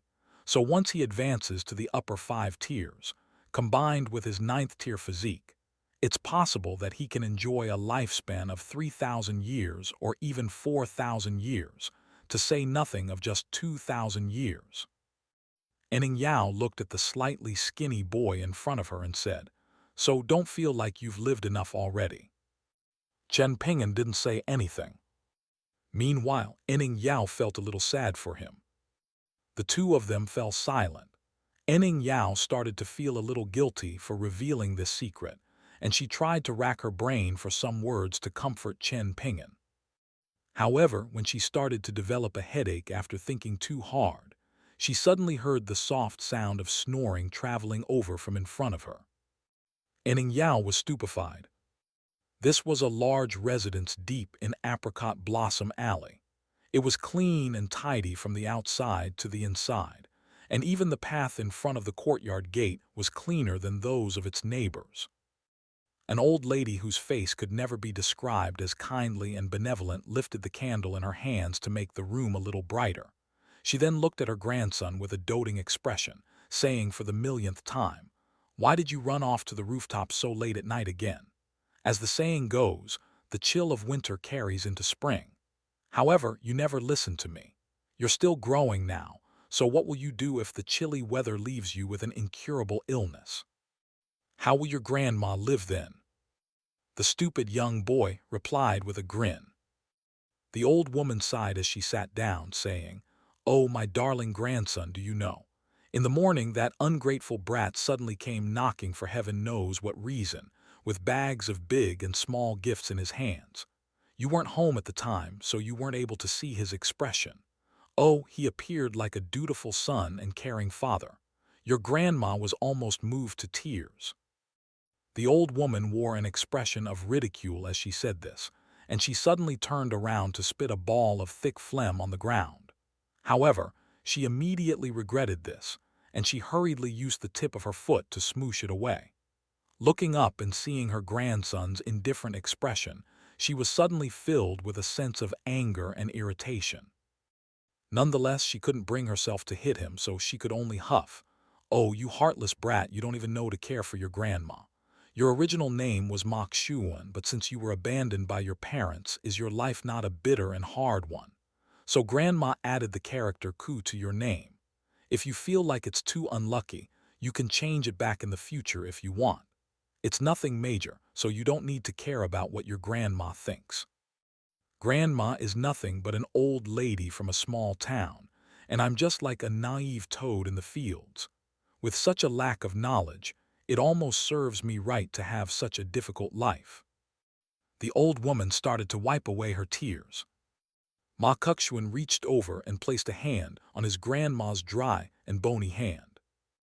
A hint of emotion finally appeared in the old woman's eyes as she looked at her grandson, and a smile appeared on her face as she lifted her hand to pat the back of Ma Kukshun's hand. "Your grandma is quite an unfortunate person. Your grandpa was someone with a conscience, but he wasn't someone with skill. So, he wasn't someone who could be relied on. Meanwhile, my son was someone with skill, but not someone with a conscience. So, he also wasn't someone who could be relied on. In the end, you're the only person who I still care about.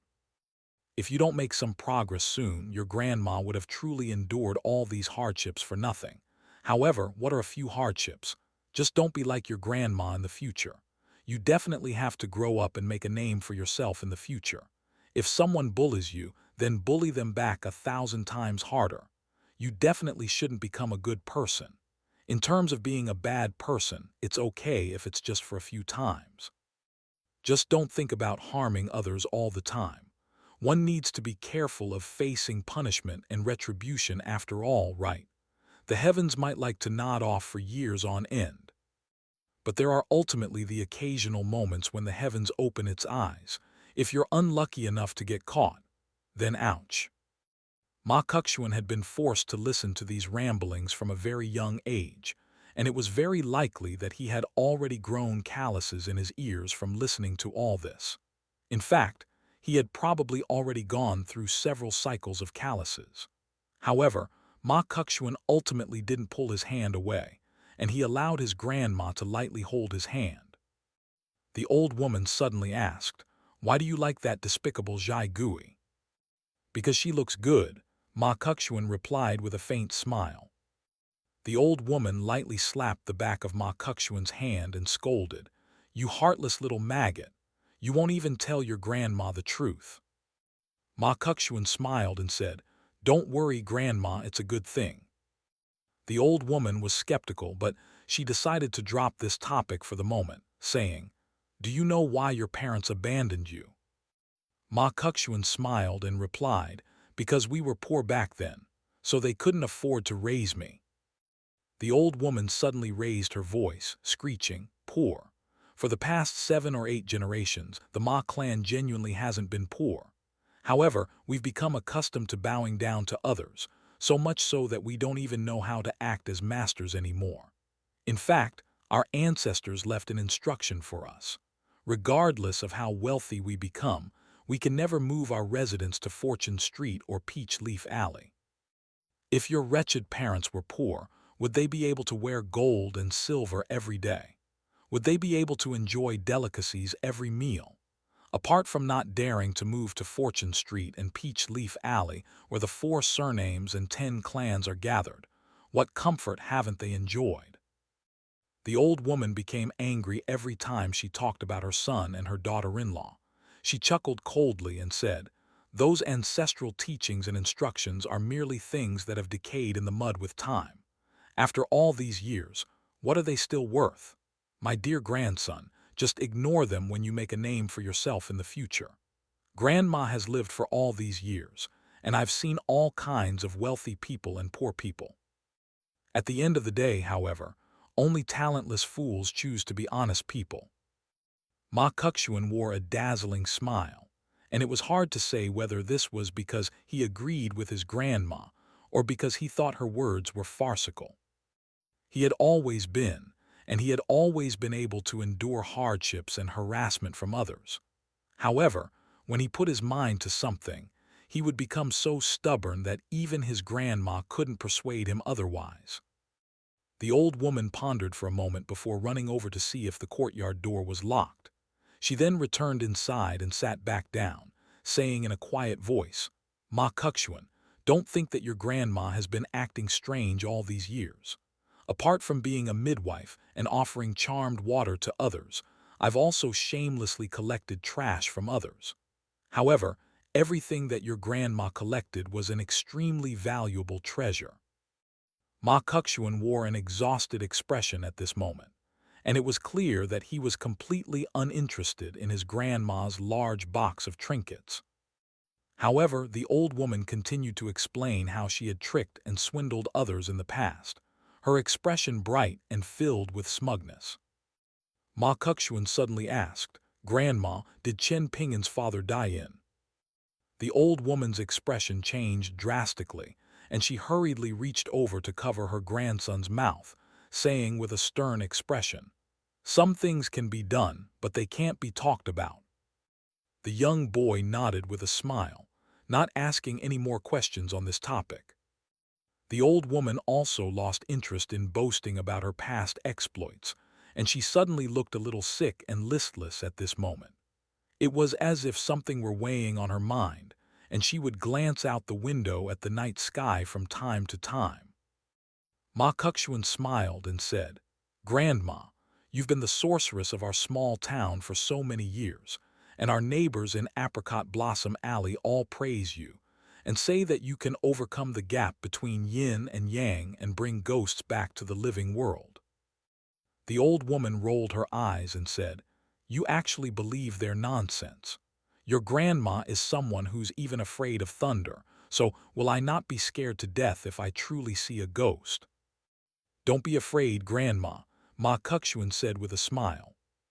"Humans and ghosts walk 2 different worlds, just as gods and immortals walk 2 different realms. On one side is the great Tao, and on the other side is heaven and earth." Sitting inside the small hut, Enning Yao slowly opened her eyes. Chen Ping'an was nowhere to be seen. Enning Yao hurriedly stood up and bent down to exit the small hut. With a tap of her foot, she then sprang up onto the large shoulder of the collapsed and broken statue. Chen Ping'an was running over from the distance, with his footsteps neither hurried nor slow. It didn't look like he was fleeing from someone. When he saw the young girl in green, he hurriedly waved his hand and gestured for her to come down. Enning Yao jumped down from the statue and landed in front of Chen Ping'an. "The old ape hasn't found our hiding place yet," Chen Ping'an said. After saying this, Chen Ping'an clasped his hands together and bowed at the headless statue of the god, murmuring something quietly. Enning Yao could vaguely make out what he was saying, and it was things like begging the god to not blame her for being disrespectful and so on. She rolled her eyes, but she didn't say anything. Afterward, Chen Ping'an lowered his voice and said with a mysterious expression, "Let me show you 2 statues. They're extremely interesting." Is it some god or immortal who's willing to show themselves to you? Are you trying to tell me that your sincerity is going to reap instant results? Chen Ping'an huffed and said, "Enning Yao, your words are seriously." Enning Yao raised an eyebrow. Chen Ping'an immediately changed tact, continuing in a smooth manner, like that of a well-read person.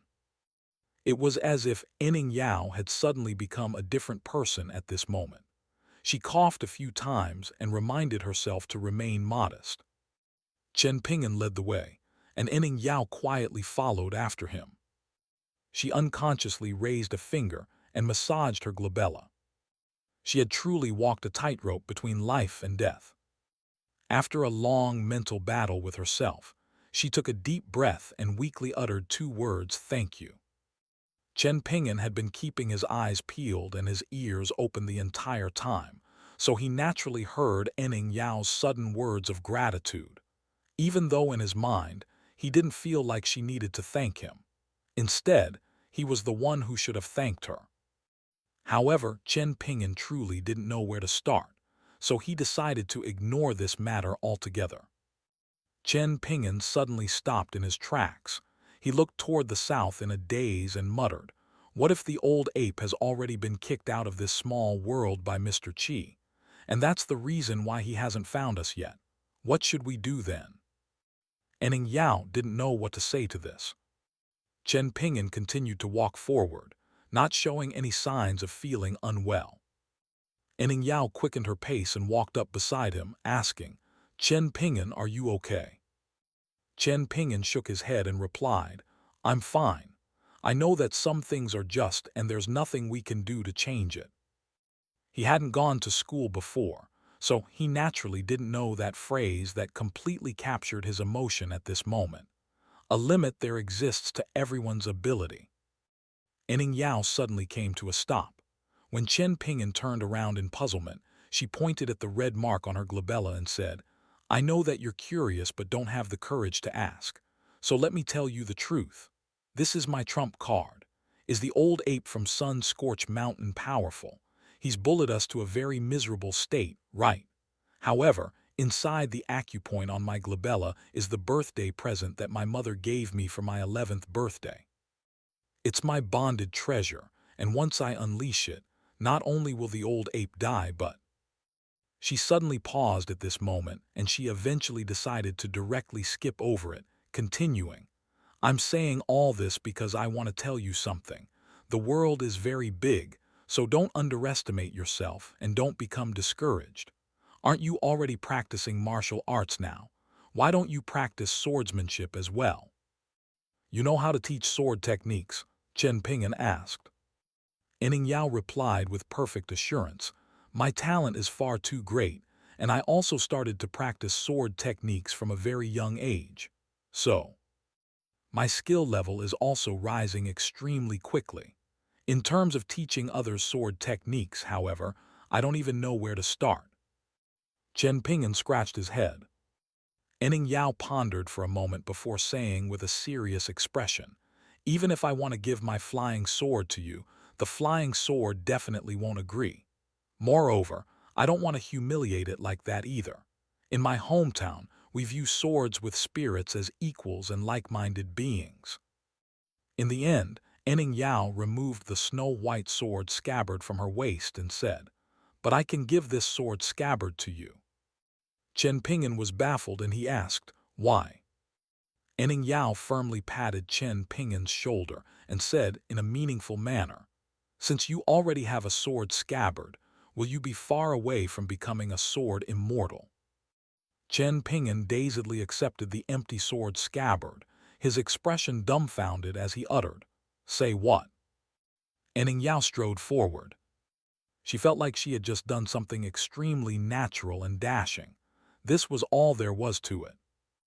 Chen Ping'an carefully held the sword scabbard, thinking to himself, "Where in the world am I going to find a sword from?" Chen Ping'an led Enning Yao to a 5-colored statue. This statue was around a head taller than a young man, and it had initially had 3 pairs of arms. Now, however, only the arm with its hand clenched into a fist and held high above its head remained, as well as the arm that was lowest and making a handshake gesture. The reason it could make this handshake gesture was because two hands of this statue had been interlocked before, so even though the other arm had already broken off, its hand was still able to remain. This five-colored statue was that of an armored god with a large beard. His armor was impressive, with numerous scales interlocked in a flowing pattern. The perimeters of these scales were also decorated with two red threads as well as plump red beads.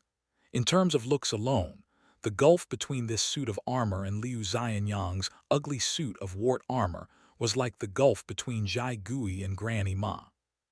The statue stood on top of a pitch-black stone platform, and compared to the headless statue that they had stayed under last night, this colorful statue appeared much more lively and spirited, even though it was missing several arms and had already become mottled in color.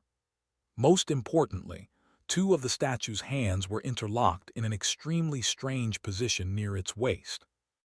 Enning Yao immediately noticed something, and she understood why Chen Ping'an had hurriedly brought her over here.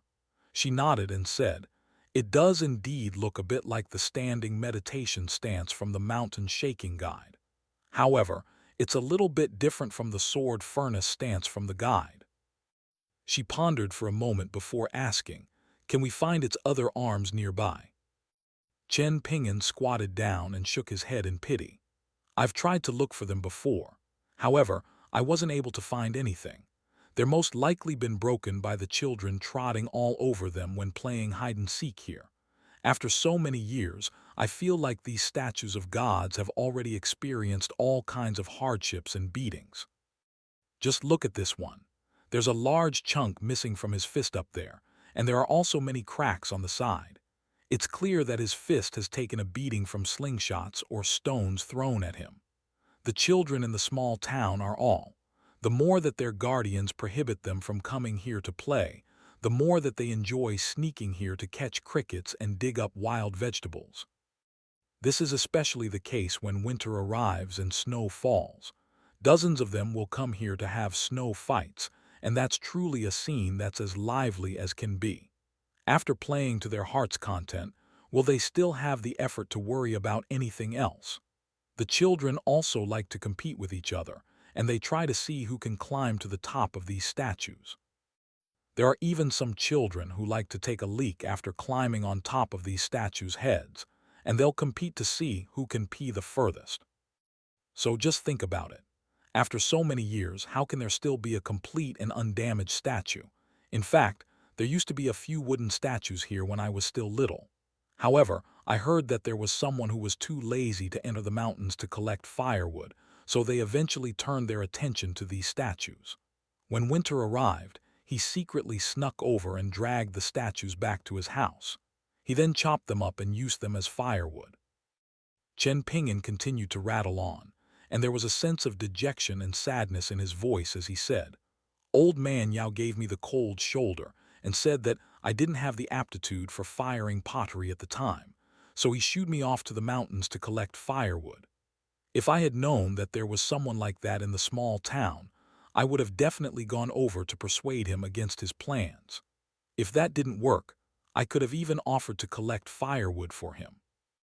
Even though those statues of gods never give their blessings, they are still statues of gods and bodhisattvas after all. Yet, he chopped them up to use as firewood.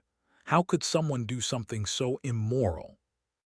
Enning Yao and Chen Ping'an were focused on two starkly different matters at this moment.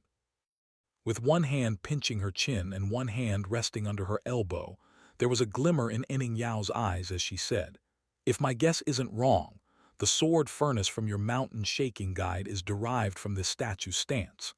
However, it's not derived from the pair of hands that you can see right now. Instead, it was derived from the middle two arms of this statue of a Taoist enforcer. It was those two arms that formed the stance of the sword furnace. However, I'm not sure why the author of the Fist Guide only chose one pair of arms to use as inspiration, ignoring the two hands that we can still see now. In any case, I can say with certainty that the sword furnace, or the enforcer sword finger hand seal, is divided into two levels, big and small. Chen Ping'an didn't understand a single word that she was saying. However, he didn't forget to retort her and say, "This fist guide is Gu Kan's. I'm only looking after it for him right now." Enning Yao didn't argue with Chen Ping'an. Instead, she pointed at the Taoist enforcer statue and said, "Do you see? In the fist guide, it's the pinky on the right hand that's sticking out. Here, however, 9 of his fingers are intertwined and locked together, with only the index finger of the left hand sticking out by itself. This is in order to form and nurture a sword finger." Enning Yao continued to speak by herself, saying, "I've traveled your world for many years, and I've been able to see the 4 heavenly kings of many different temples and abbeys. This statue." Chen Ping'an waited for her to continue, yet he still didn't hear anything after waiting for a long time. In the end, he could only open his mouth and say, "Is there something strange about it?" Enning Yao nodded and said with a serious expression, "Ma Chem, it's the shortest." Chen Ping'an, who was squatting on the ground, didn't say anything. He simply raised a thumb at her. Enning Yao turned around and asked, "Have you seen any statues of Tao enforcers that are even taller than Cloud Drape Mountain over here?" "Of course not," Chen Ping'an replied. However, he faltered for a moment before asking in puzzlement, "Cloud Drape Mountain over here?"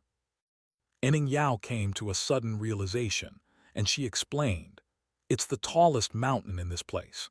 It's said that a very long time ago, an enlightened person buried a heavenly master seal under Cloud Drape Mountain, using it to suppress the dragon chi in this small world." Chen Ping'an's eyes lit up and he said, "Do you know its approximate location? Can we dig it up?" Enning Yao smiled with squinted eyes and said, "What, you want to dig it up and sell it?" Chen Ping'an blushed slightly after being exposed, and he replied honestly, "Not necessarily sell it. When it comes to valuable items, even keeping them and passing them down as family heirlooms will be fairly nice." Enning Yao made a tapping motion at the young boy who had become engrossed in material wealth, and she scoffed, "If you found a sect in the future, your avaricious and miserly nature will definitely ensure that everyone in your sect has enough to eat and drink and wear for the rest of their lives. They can just lie down and enjoy life." Chen Ping'an wasn't thinking that far ahead. As for founding a sect or whatnot, he more so didn't understand what Enning Yao was saying. He stood up and asked, "Regardless of whether it's big or small, is the remaining stance of this statue also a type of sword furnace?" Enning Yao nodded and replied, "The big sword furnace and the small sword furnace are categorized by the left or right hand. However, what's being nurtured most certainly isn't the index finger of the left hand or the pinky finger of the right hand. Instead, we need to draw a trace up, all the way until—" Enning Yao closed her eyes and focused her attention at this moment. In fact, she could sense these locations even if she didn't form a hand seal and enter the standing meditation stance. She opened her eyes and curled her fingers, pointing to 2 locations on the back of her head, the Jade Pillow Acupoint and the Celestial Pillar Acupoint. These acupoints were indeed suitable locations for nurturing one's bonded flying sword. Enning Yao smiled and said, "The sword furnace of the left hand corresponds to here, and the sword furnace of the right hand points to here." Chen Ping'an was baffled and he said, "Enning Yao, I've always wanted to ask you something. You say that the sword furnace relates to the standing meditation of the fist technique, but how does twisting my fingers around relate to practicing a fist technique? Can it increase my strength?" Enning Yao was stupefied. It was truly far too difficult for her to explain martial arts in fine detail. After all, she had easily overcome all of the obstacles that she had faced. Did these boring principles really need to be explained? Were they not naturally learned and easily understandable? Thus, Enning Yao wore a stern expression and said, "If you haven't reached a suitable tier yet, telling you about this will be a waste of my breath. Just put your head down and work harder. What? It's too tiring and challenging for you." Chen Ping'an was slightly skeptical and he carefully asked, "Enning Yao, is it truly?" Enning Yao crossed her arms before her chest, her expression proper and righteous as she said, "What else could it be like?" Chen Ping'an didn't continue to pester her about this topic. He looked up at the colorful statue that Enning Yao referred to as the Taoist enforcer, and he said, "So, this is an immortal from the same teaching as Taoist Lu." Enning Yao was slightly exasperated and she said, "What do you mean from the same teaching as Taoist Lu? First of all, even though it's called the Taoist teaching, this teaching definitely doesn't mean the same thing as family too. The breadth of the Taoist teaching far exceeds your imagination. In fact, even I'm not sure about how many different branches and schools the Taoist teaching has. I've only heard my father mention that there are 4 different ancestral temples, with one above, one below, one in the south, and one in the north. Forget about it. Telling you about this is like trying to play the lute to a cow. Second of all, gods and immortals are not the same thing. Even though everyone likes to mention them together, in fact, all the mortals like to do this as well, they are ultimately not the same thing. Gods and immortals walk completely different paths. Let me give you an example. Have you heard of the saying, humans fight for qi, while gods fight for incense before? Chen Ping'an nodded and said, Apricot Blossom Alley's Granny Ma and Gu, Ken's mother always threw this phrase around when they argued with each other. Feeling like she was a commander teaching her subordinate, Enning Yao elaborated, "Why do gods fight for incense? This is because they do indeed need incense to survive. Without incense, gods will gradually decline in power and ultimately lose their profound abilities. This is analogous to how people need to eat. If someone doesn't eat for several days, will they still have any energy left? Why do mortal empires order local officials to prohibit and shut down illegal temples? It's because they're afraid of people offering incense to the wrong deities, allowing those who don't deserve godhood to reach godhood. Taking a step back, even if these illegitimate gods are good-natured ones who are willing to protect local residents and never break any rules, mortal emperors don't see things the same way as us. They view themselves as true dragons, and they view these illegitimate temples and gods as forces that are bringing chaos to a corner of their territory. In other words, these are forces that are invading their territory and reducing their power and fortune. As a result, an emperor's time on the throne will also be reduced. With this in mind, how can mortal emperors allow them to exist? As for immortals, this is very simple.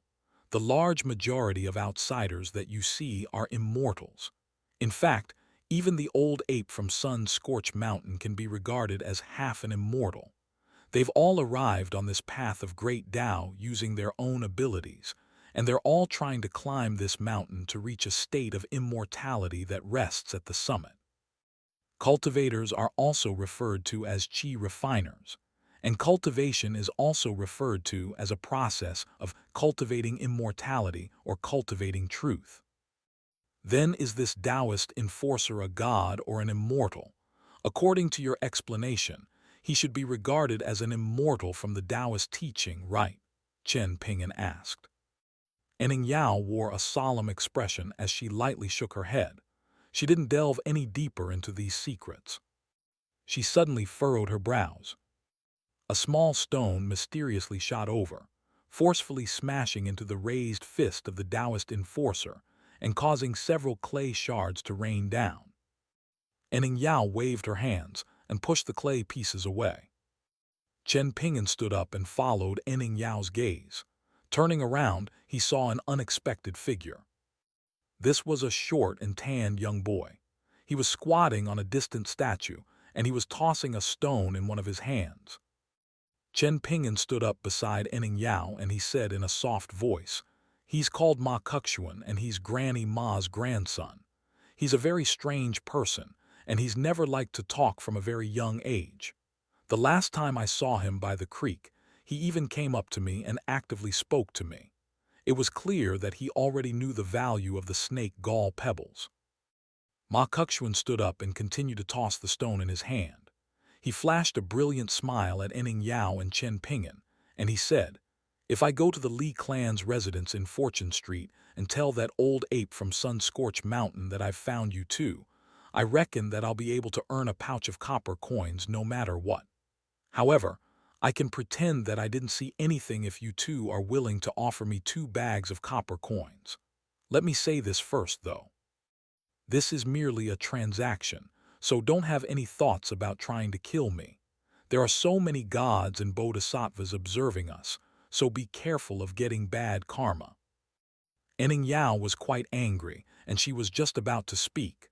However, Chen Ping'an pulled her back and stepped forward, saying to Ma Kexuan in a solemn voice, "Will you really uphold your end of the deal if I give you 2 pouches of copper coins?" Ma Kexuan faltered slightly, and it was as if he hadn't imagined that Chen Ping'an and Ening Yao would be so open to negotiation. To his surprise, they were genuinely trying to make a deal with him. However, he couldn't be bothered acting anymore, and he retrieved an exquisite money pouch from his pocket before casually tossing it to the ground. He smiled and said, "I've already received payment from the Li clan. However, I didn't do this for the sake of money." Chen Ping'an from Clay Vase Alley, Song Jixin's neighbor, correct. "If you want to blame someone, then blame the girl next to you for being too detestable. She ruined a lot of people's plans and grand schemes yesterday." Ma Kexuan pursed his lips and pointed at himself, saying, "For example, mine." Chen Ping'an scanned the surroundings. Ma Kexuan looked at Ening Yao and said with a smile, "Don't worry, that old ape has something to deal with right now. Taking this opportunity, I wanted to ask you for something. You already know what it is, am I right?" Ening Yao chuckled coldly and said, "Be careful that you won't live long enough to use it." Ma Kexuan smiled and said, "You're not my wife or anything, so there's no need for you to worry about this." Chen Ping'an truly couldn't imagine why other people viewed this eerie and sinister person as a mentally challenged retard. Ening Yao wore a dark expression, and she bumped Chen Ping'an's shoulder before saying in a soft voice, "After arriving near here, my flying sword isn't able to enter for some reason." Ma Kexuan shifted his gaze slightly, cracking a grin at Chen Ping'an and saying, "Your battle on the rooftops yesterday was enthralling. I managed to witness it by coincidence. Oh, that's right, you can remove the pouches of sand on your legs now. Otherwise, you won't be able to catch up to me." Sure enough, Chen Ping'an squatted down and slowly rolled up his pants legs. However, his eyes remained locked on Ma Kexuan the entire time. Only at this moment did Ening Yao surprisingly discover a pouch of sand wrapped around each of Chen Ping'an's calves. Chen Ping'an explained to her, "When I was little, Grandpa Yang from the Yang family's medicine shop told me to never remove these pouches of sand. I initially planned to remove them to deal with the old ape's 4th breath of qi. However, I feel like now is a fairly suitable time to remove them as well. It's also because I have a nagging feeling that Ma Kexuan is just as dangerous as that old ape."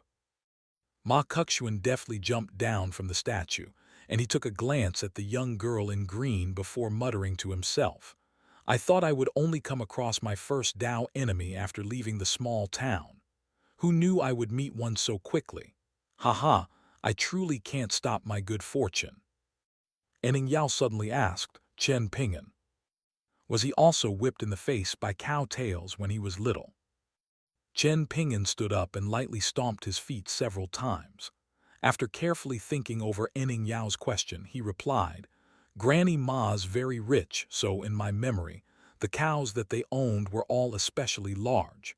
It was truly terrifying when they started to swing their tails around." When Chen Ping'an stood up, Ma Kexuan squatted down again, scooping up a handful of stones in his left hand. In the end, the young boy from Clay Vase Alley and the young boy from Apricot Blossom Alley faced each other from afar. Chen Ping'an imperceptibly dug the tips of his feet into the ground, and it was as if he were familiarizing himself with his legs that had become lighter. He was observing Ma Kexuan the entire time, and he noticed that Ma Kexuan had picked up 5 stones, with 4 in his left hand and 1 in his right. Ma Kukshun appeared calm and composed as he looked at the young girl from the outside world, whose sword and saber scabbards were both empty at this moment. He smiled and said, "Let me get this straight first. This is a battle between me and Chen Ping'an, and based on the stories that my grandma used to tell me when I was little, generals shouldn't call their underlings for help when they're dueling one-on-one. Whoever calls for reinforcements is a coward. If a general can slay their foe, then they'll greatly increase the morale of their side, and they would have essentially won the battle." Ening Yao couldn't help but feel annoyed as she looked at Ma Kukshun. She had never seen such a punchable person before.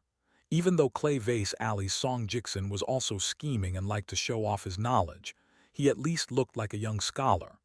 Meanwhile, the young boy in front of them was skinny and short, and his skin was also tanned and no lighter than Chen Ping'an's. His eyes were also especially large, and this made him look extremely strange and uncanny. Add to that his strange logic and reasoning, and he seemed much like an old woman who had poured half a pound of makeup onto their face and was purposely trying to act bashful and seductive. This was truly a terrifying sight.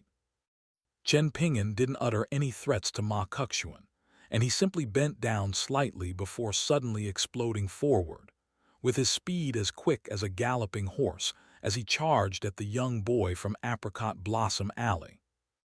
Ening Yao gazed at Chen Ping'an's sprinting figure. In just the blink of an eye, he had already shot out more than 6 meters. She had seen and experienced many things before, but Ening Yao still couldn't help but exclaim in emotion. This naturally wasn't to say that Chen Ping'an was peerless among those at his age simply because he could sprint faster than foxes and rabbits. Instead, she admired him because he was able to work hard for a dozen or so years to temper his physique to such a level in this small world that was akin to a prison. Ening Yao pondered over this. Was being able to endure hardships also a talent? The distance between Chen Ping'an and Ma Kukshun was quickly halved. In fact, Chen Ping'an could already see the slight changes in Ma Kukshun's expression. There was a brief moment of astonishment, followed by a brief moment of fear, which rapidly disappeared and was replaced by an expression of calm and composure. Ma Kukshun then quickly raised an arm without any hesitation, with his thin limb unleashing an astonishing burst of explosive power. Chen Ping'an had been staring at Ma Kukshun's right hand the entire time, and he decided not to continue in a straight line anymore, instead leaning toward the right. Ma Kukshun's elbow surprisingly paused for a moment, and with a flick of his wrist, a stone shot toward the turning Chen Ping'an. The stone possessed a ferocious might, and even though it wasn't as terrifying as the old ape's attacks, it was still something that Chen Ping'an needed to treat with caution. He should have been affected by the attack, but Chen Ping'an didn't grind to a halt. With a twist of his hips, his upper body leaned to the side, causing the stone to flash past his eyes. The strands of hair on his forehead were blown up by the gust of wind created by the stone. Ma Kukshun flicked his left hand where he held the remaining stones, tossing one of them into his right hand. It seemed like he also knew that he couldn't dispose of Chen Ping'an with this second attack, so he decided not to remain in the same spot. He stood up and ran to his right, throwing the stone at Chen Ping'an at the same time. Chen Ping'an suddenly leaned down, with his hands almost able to touch the ground. The stone shot over his back, ripping his thin shirt. Fortunately, this was only a graze. Even though the wound looked bloody and frightening, it actually wasn't very deep. The distance between them halved again.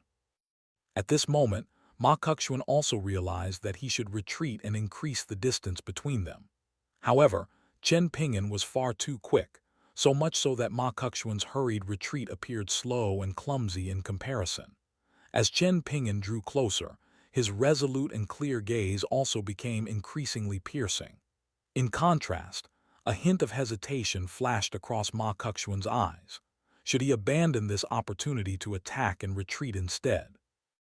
Or should he gamble everything on this third attack and have it determine the outcome of the fight? There was a clear juxtaposition between Ma Kexuan's hesitation and Chen Pingin's resoluteness.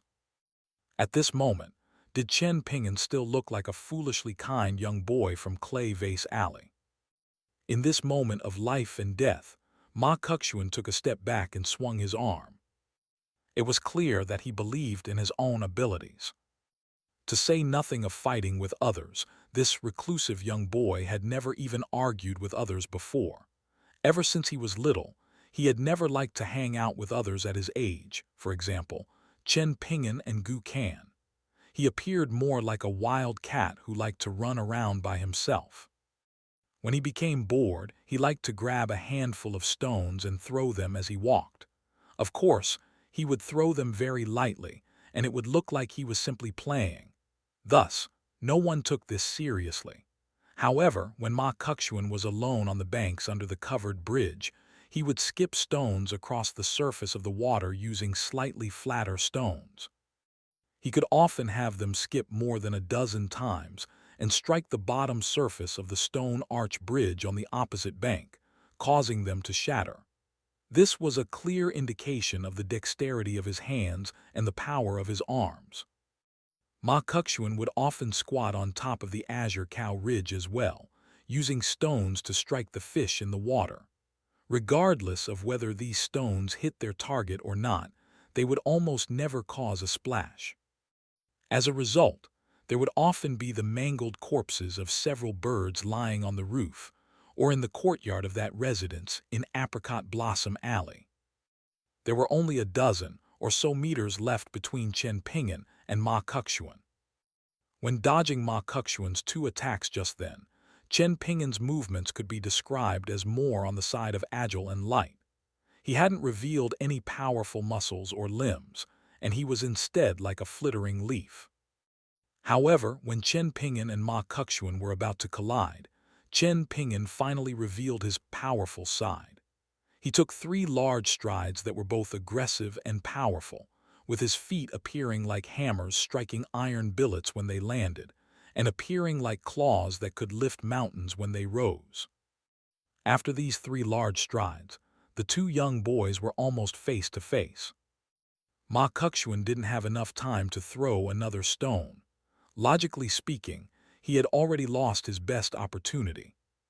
However, Chen Pingin's heart suddenly jolted at this moment, though he still didn't choose to retreat. This was because his momentum was far too great, making it impossible for him to come to a sudden stop. Since this was the case, he was better off leaping forward and taking a gamble. The corners of Ma Kexuan's mouth curled up into a smile as he unclenched his left hand and discarded the remaining stones. His right hand was already clenched into a fist, so he immediately stepped forward and threw a punch. He had been laying a trap for Chen Pingin since the very beginning. His hesitation, his allowing Chen Pingin to draw closer, and even his choice to attack Chen Pingin with stones. All of these were part of Ma Kexuan's meticulous plan. He was purposely appearing weak to his enemy, and his aim was to draw the slimy boy who could escape from the old ape to his side. He was luring Chen Pingin over on purpose. A distance of 1 arm was a distance of 1 punch. Chen Pingin was left-handed, though this wasn't especially evident. Thus, his left fist forcefully collided together with Ma Kexuan's right fist. As their fists collided, both of them raised their legs and kicked each other at almost the exact same moment. Chen Pingin and Ma Kexuan both flew back before heavily thumping to the ground. The distance between them grew to 20 or so meters again. Ma Kexuan picked himself up, kneeling on one knee as he sucked in deep breaths. He raised his arm and unclenched his right fist. This was because he hadn't thrown that final stone. Thus, even though his palm couldn't be described as bloody and mangled, the wound on it was still sanguine red and frightening. Ma Kexuan grimaced as he rubbed his stomach. There was fervor in his eyes, and he roared with laughter as he said, "Chen Pingin, dare to exchange another blow." Chen Pingin's left hand was in an even more miserable state. This was because a deep gash had been left on his palm by that shard of porcelain when he had killed Kai Jinjian in the small alley. Even though he applied the secret herbal ointment from the Yang family's medicine shop every day, such severe wounds usually needed around 100 days to fully heal. Regardless of how tough Chen Pingin's physique was, he wasn't a powerful god or immortal after all. Thus, he had definitely suffered more during the exchange with Ma Kexuan. Wrapped in cotton strips, Chen Pingin's left hand was already involuntarily shaking. Blood seeped through the cotton strips and dripped onto the wild grass beside his feet. Chen Pingin forced himself to take a deep breath, and this made him clearly feel the piercing pain traveling over from his abdomen. He needed to determine how much this pain would affect him in the coming exchanges. He was doing this out of habit. Chen Pingin was born into an impoverished family, and it was exactly because he had far too few possessions that he was always so stingy about everything. In contrast, those born into rich families like Song Jixin and Lu Zhengchun would never care about how many copper coins they had in their pockets. They cared about the bigger picture, so they cared less about these trivial matters. However, Chen Pingin naturally couldn't do this. Thus, the impression that Chen Pingin gave others was that he was an extremely cautious person who was slightly indecisive, but also very good at enduring things. Meanwhile, he didn't appear very lively and ambitious like the other youths. As for Ma Kexuan, who had mysteriously run over to fight with him, he could most likely be regarded as a strange and eccentric person who was also very unreasonable. Enning Yao could still be described as sharp and unyielding at least, but Ma Kexuan was someone who would leave others scratching their heads. Chen Pingin didn't turn around, and he waved a hand at Enning Yao with his back facing her, signifying that he was okay. Ma Kexuan slowly stood up, grabbing a handful of weeds as he did so. He then casually wiped away the blood on his palm. Chen Pingin also stood up.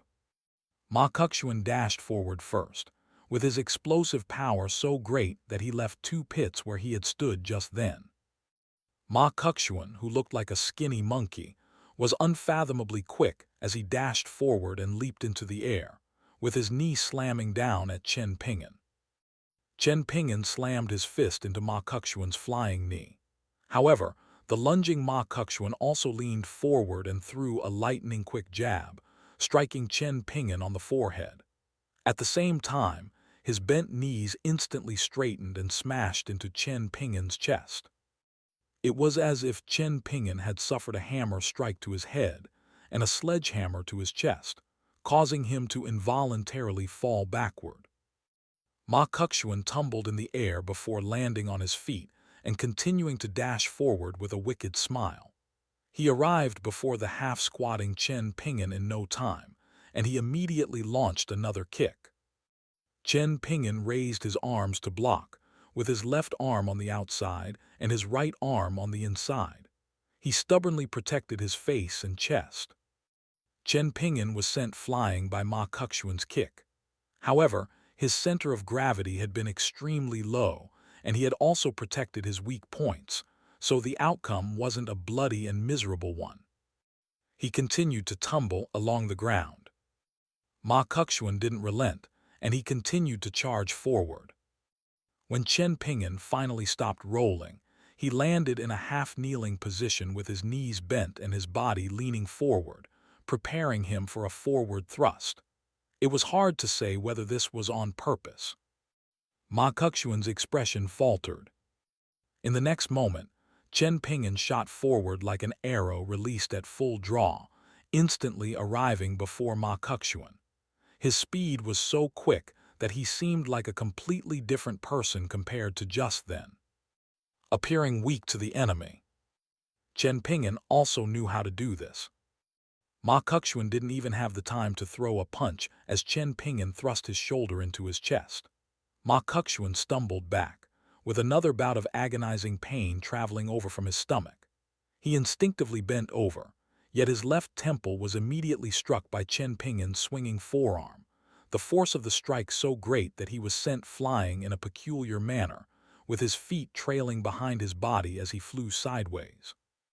However, Chen Ping'an suddenly grabbed Ma Kexuan's feet before swinging him around in a full circle. With a furious roar, he then viciously threw the 90-pound young boy into the distance. Ma Kexuan flew toward the statue of a sitting god that was collapsed on one side. This statue was around 5 meters tall, and if things continued on the same trajectory, then Ma Kexuan would definitely suffer a very gruesome fate.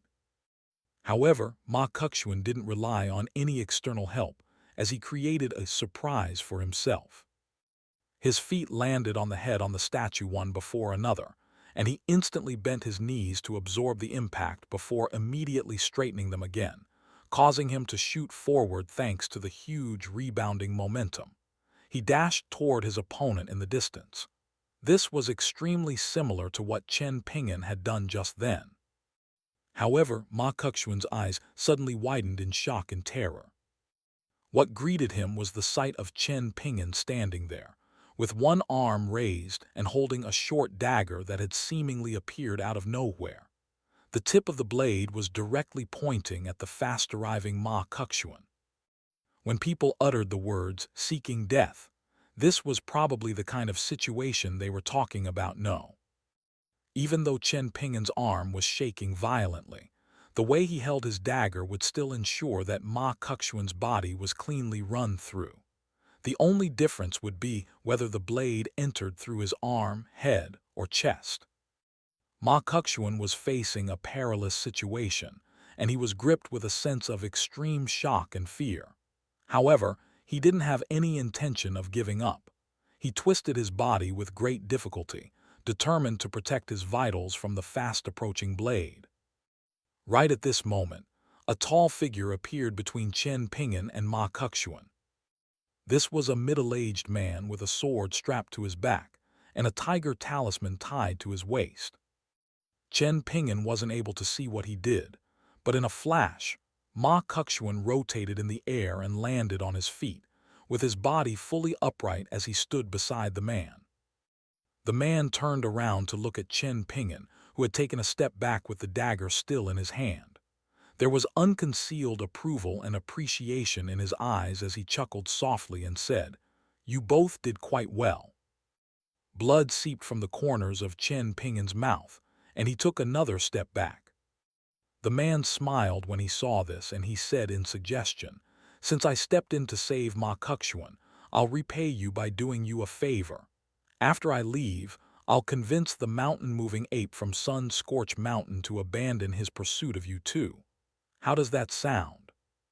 Enning Yao walked up beside Chen Ping'an.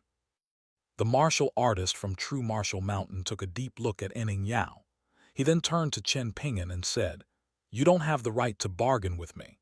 Nod if you agree, and continue to remain silent if you disagree. If you feel is unfair, or if you feel wronged, or if you feel like you can get lucky and escape from the old ape, then you can come and look for me at True Martial Mountain in the future. You can ask for what you think is fair." Chen Ping'an put away the skirt dagger that Enning Yao had lent him, hiding it in his right sleeve. He then nodded at the man and said, "If I have the opportunity, I'll definitely go and look for you." Ma Kexuan was just about to speak, yet the man immediately cut him off with a cold expression, saying, "Dead people don't have the right to threaten living people."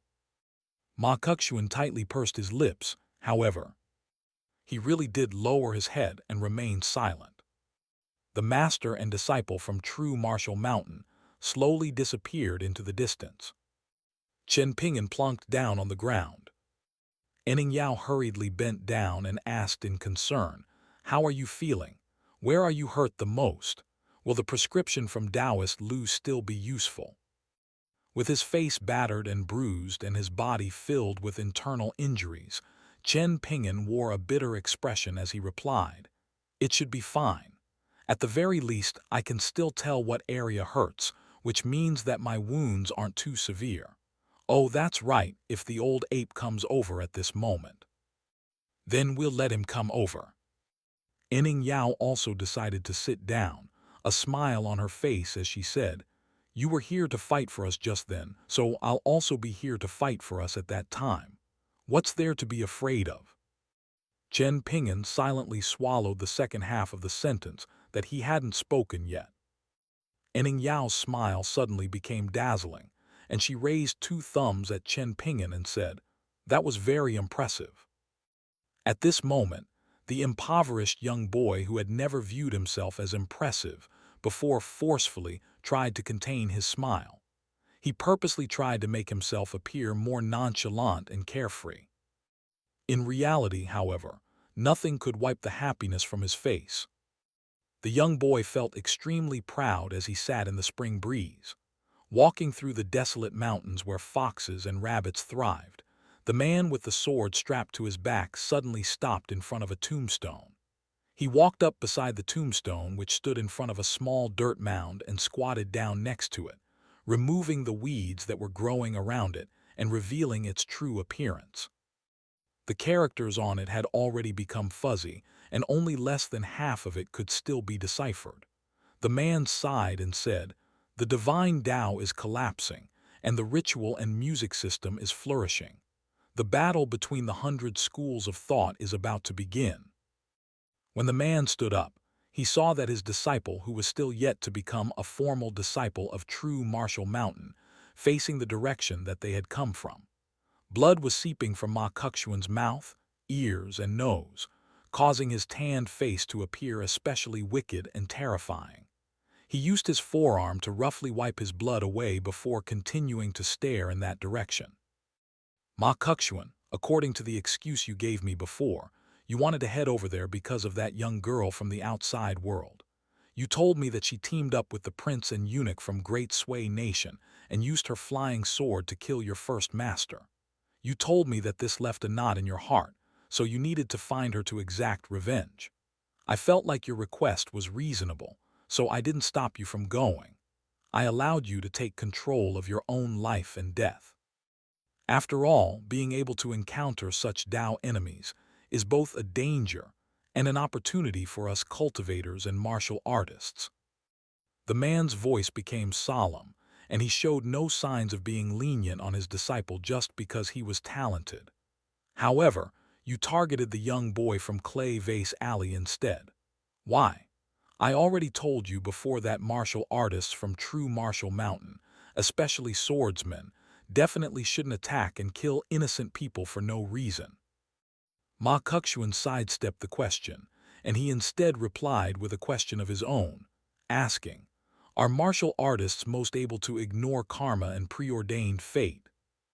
The man nodded and replied, "Casting one's gaze through several thousand years of history, those who are able to use their own strength to turn the tides of a time are indeed mostly sages from the martial sect.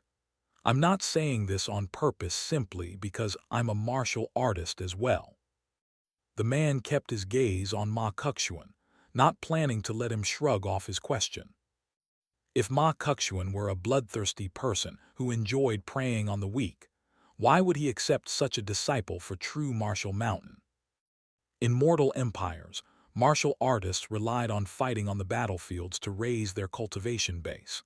This was a dangerous method that kept them on a tightrope between life and death.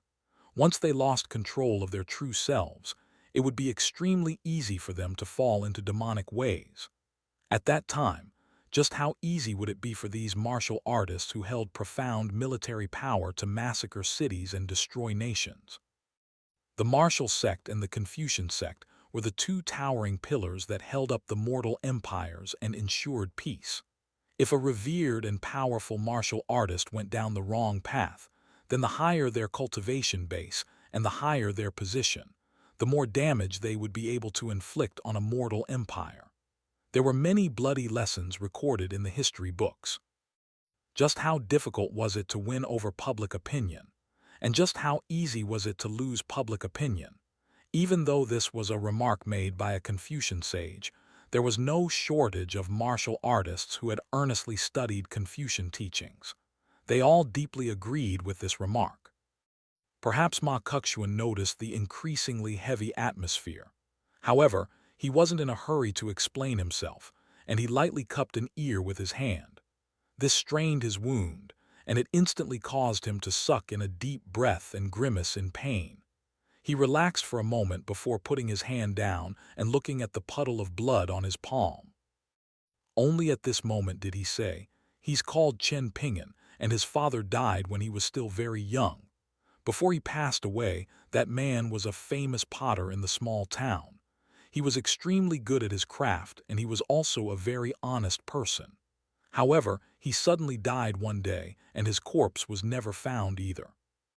Even though my grandma never admitted to it, I can still clearly remember the booming thunder and pouring rain from that night. I was woken up by the thunder, and I discovered that my grandma wasn't by my side. When I opened the door a little, I saw my father stealthily running over with delight and fear on his face.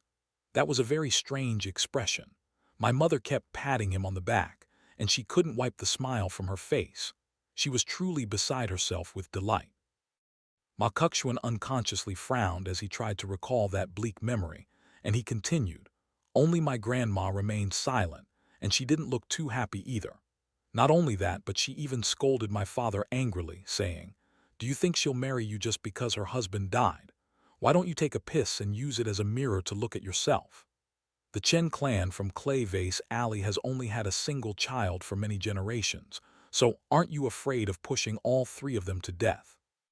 When this branch of the Chen clan vanishes because of you, aren't you afraid that their ancestral yin god will look for you to seek revenge? Taking 10,000 steps back, are you truly not aware of that woman's personality? Are you not aware that she'll never remarry?"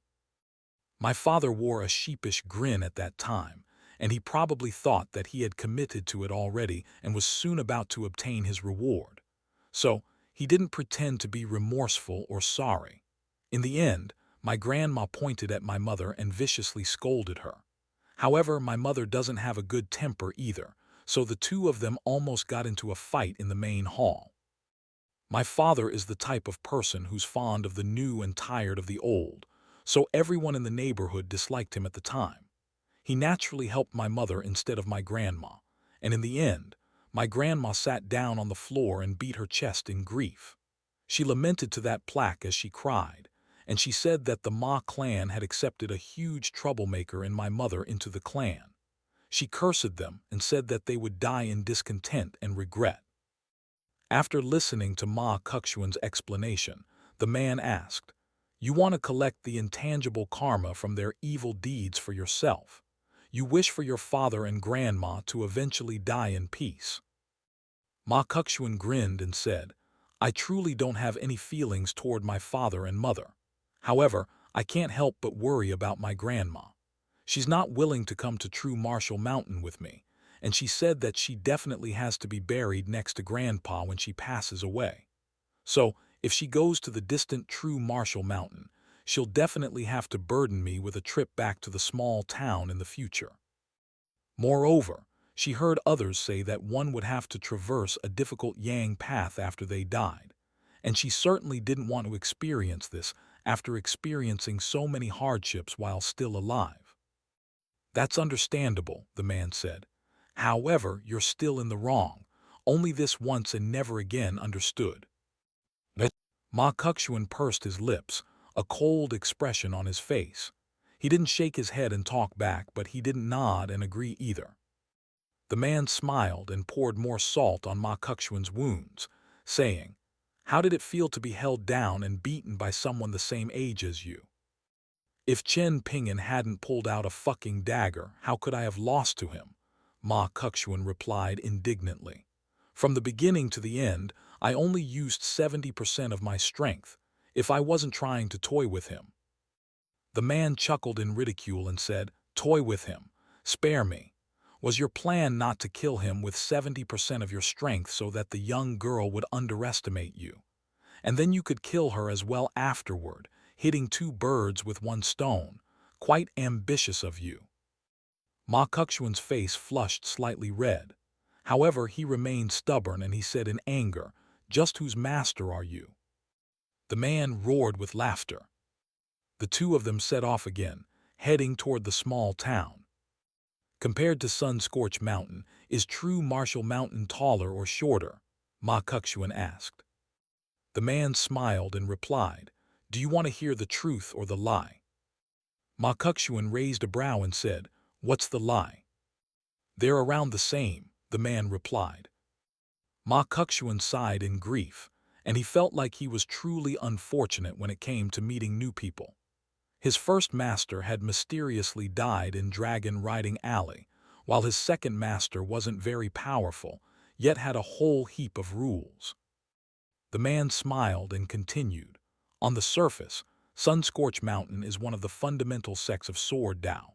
However, in the minds of cultivators from Eastern Treasured Vile Continent, its status is far inferior to that of its nemesis, Wind Lightning Field. As a result, Sun-Scorched Mountain isn't regarded as a first-rate sect. Of course, this is only a false appearance, and in reality, Sun-Scorched Mountain has an incredibly strong foundation. It was only because of that conflict that they seem weaker than they are. At that time, there was a swordsman from Wind Lightning Field whose skill with the sword far exceeded the others in his generation. He was far too dazzling, and his brilliance forced Sun-Scorched Mountain to endure hundreds of years of humiliation. No matter how much you talk up Sun-Scorched Mountain, that still won't change the fact that true Martial Mountain is inferior to them. Ma Kukxuan snapped. The man chuckled and said, "Ma Kukxuan, you're mistaken. The gulf between Sun-Scorched Mountain and true Martial Mountain is approximately the size of another Sun-Scorched Mountain." Ma Kukxuan faltered upon hearing this, but he quickly understood the meaning behind these words. He immediately smiled and said, "That's more like it." "The sect is the sect, and you are you," the man reminded the young boy. Ma Kukxuan chuckled and said, "You're also mistaken. What I mean is, since true Martial Mountain is so tall, it will be much easier for me to find people to spar with when I become more powerful in the future. At the very least, I won't be surrounded by a bunch of weaklings and fools." The man smiled in reply, saying, "Will these words be more persuasive if they're spoken by that young boy from Clay Vase Alley?" "Just what kind of master are you?" Ma Kukxuan said in anger. "Be careful that I won't exact revenge for you if you're killed in the future." The man reached behind himself and patted the scabbard of his sword, saying with a faint smile, "Apart from this sword, I have no other relatives. If I'm killed, what's the point of seeking revenge for me?" "Isn't there still true Martial Mountain?" Ma Kukxuan asked with a puzzled expression. "True Martial Mountain is different from the other sects in Eastern Treasured Vile Continent. You'll understand when you get there," the man said. The tiger talisman hanging by his waist shuddered softly. The man held his hand over it for a brief moment before saying in a solemn voice, "Hurry, we need to return to the small town. We martial artists are able to seek fortune and avoid calamity, and we're also able to predict the near future. This is almost instinct for us." Ma Kukxuan rolled his eyes and said, "Even if the small town has descended into absolute chaos, with the outsiders and the residents fighting until a sea of blood forms, what has that got to do with me? Let me get this straight. I can agree to not kill innocent people, but I definitely won't go out of my way to help others either." The man wore a solemn expression as he grabbed Ma Kukxuan's shoulder and commanded, "Don't speak. Hold your breath." The two of them disappeared with a flash before immediately reappearing almost 50 meters away. This process repeated again and again, and their disappearing and reappearing motion appeared much like the stones that Ma Kukxuan skipped across the creek. Apart from being grazed on the back by the stone thrown by Ma Kukxuan, Chen Ping'an hadn't actually suffered too many injuries. However, this definitely didn't mean that he felt fine and dandy at this moment. The most troublesome wound was still the one on his left palm, especially since he had slowed down its healing by submerging it in water while wading through the creek to collect snake gall pebbles and catch fish. Exchanging that punch with Ma Kukxuan just then had further exacerbated the problem. When Chen Ping'an removed the cotton strips, the only thing he could do was retrieve a porcelain bottle from the pouch on his waist and ingest its contents. This was naturally herbal medicine he had brewed according to the prescription that he had obtained from the Yang family's medicine shop all those years ago. Its only effect was to suppress pain. After taking back her ancient-looking skirt dagger, Enning Yao sliced a large strip of cloth from her sleeve and cut it into strips. After wrapping them around Chen Pingin's wound, she asked the young boy who was drenched in a cold sweat, "Is the folk medicine from the Yang family's medicine shop really effective?" Chen Pingin lightly waved his left hand and squeezed out a smile, saying, "It's very useful. I was genuinely in pain just then, and I've only experienced such agonizing pain 2 times before."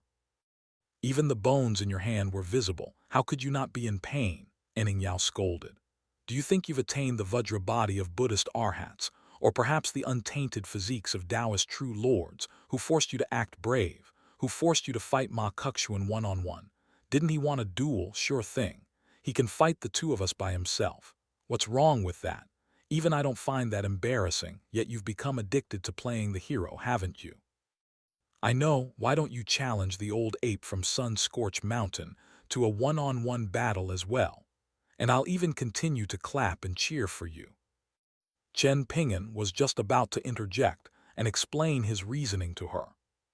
However, Enning Yao immediately glared at him, so he could only nod and say, "Yes, you're right, Enning Yao." Enning Yao shot a sideways glance at him, saying, "Your mind doesn't agree with your mouth. You think I don't know." Chen Pingin chuckled upon hearing this. Meanwhile, his gaze remained fixed on the skirt dagger in her hands. At first glance, this skirt dagger appeared small and adorable. Upon closer inspection, however, one would realize that it was razor-sharp and cold. Chen Pingin felt skirt dagger was the complete opposite of its owner.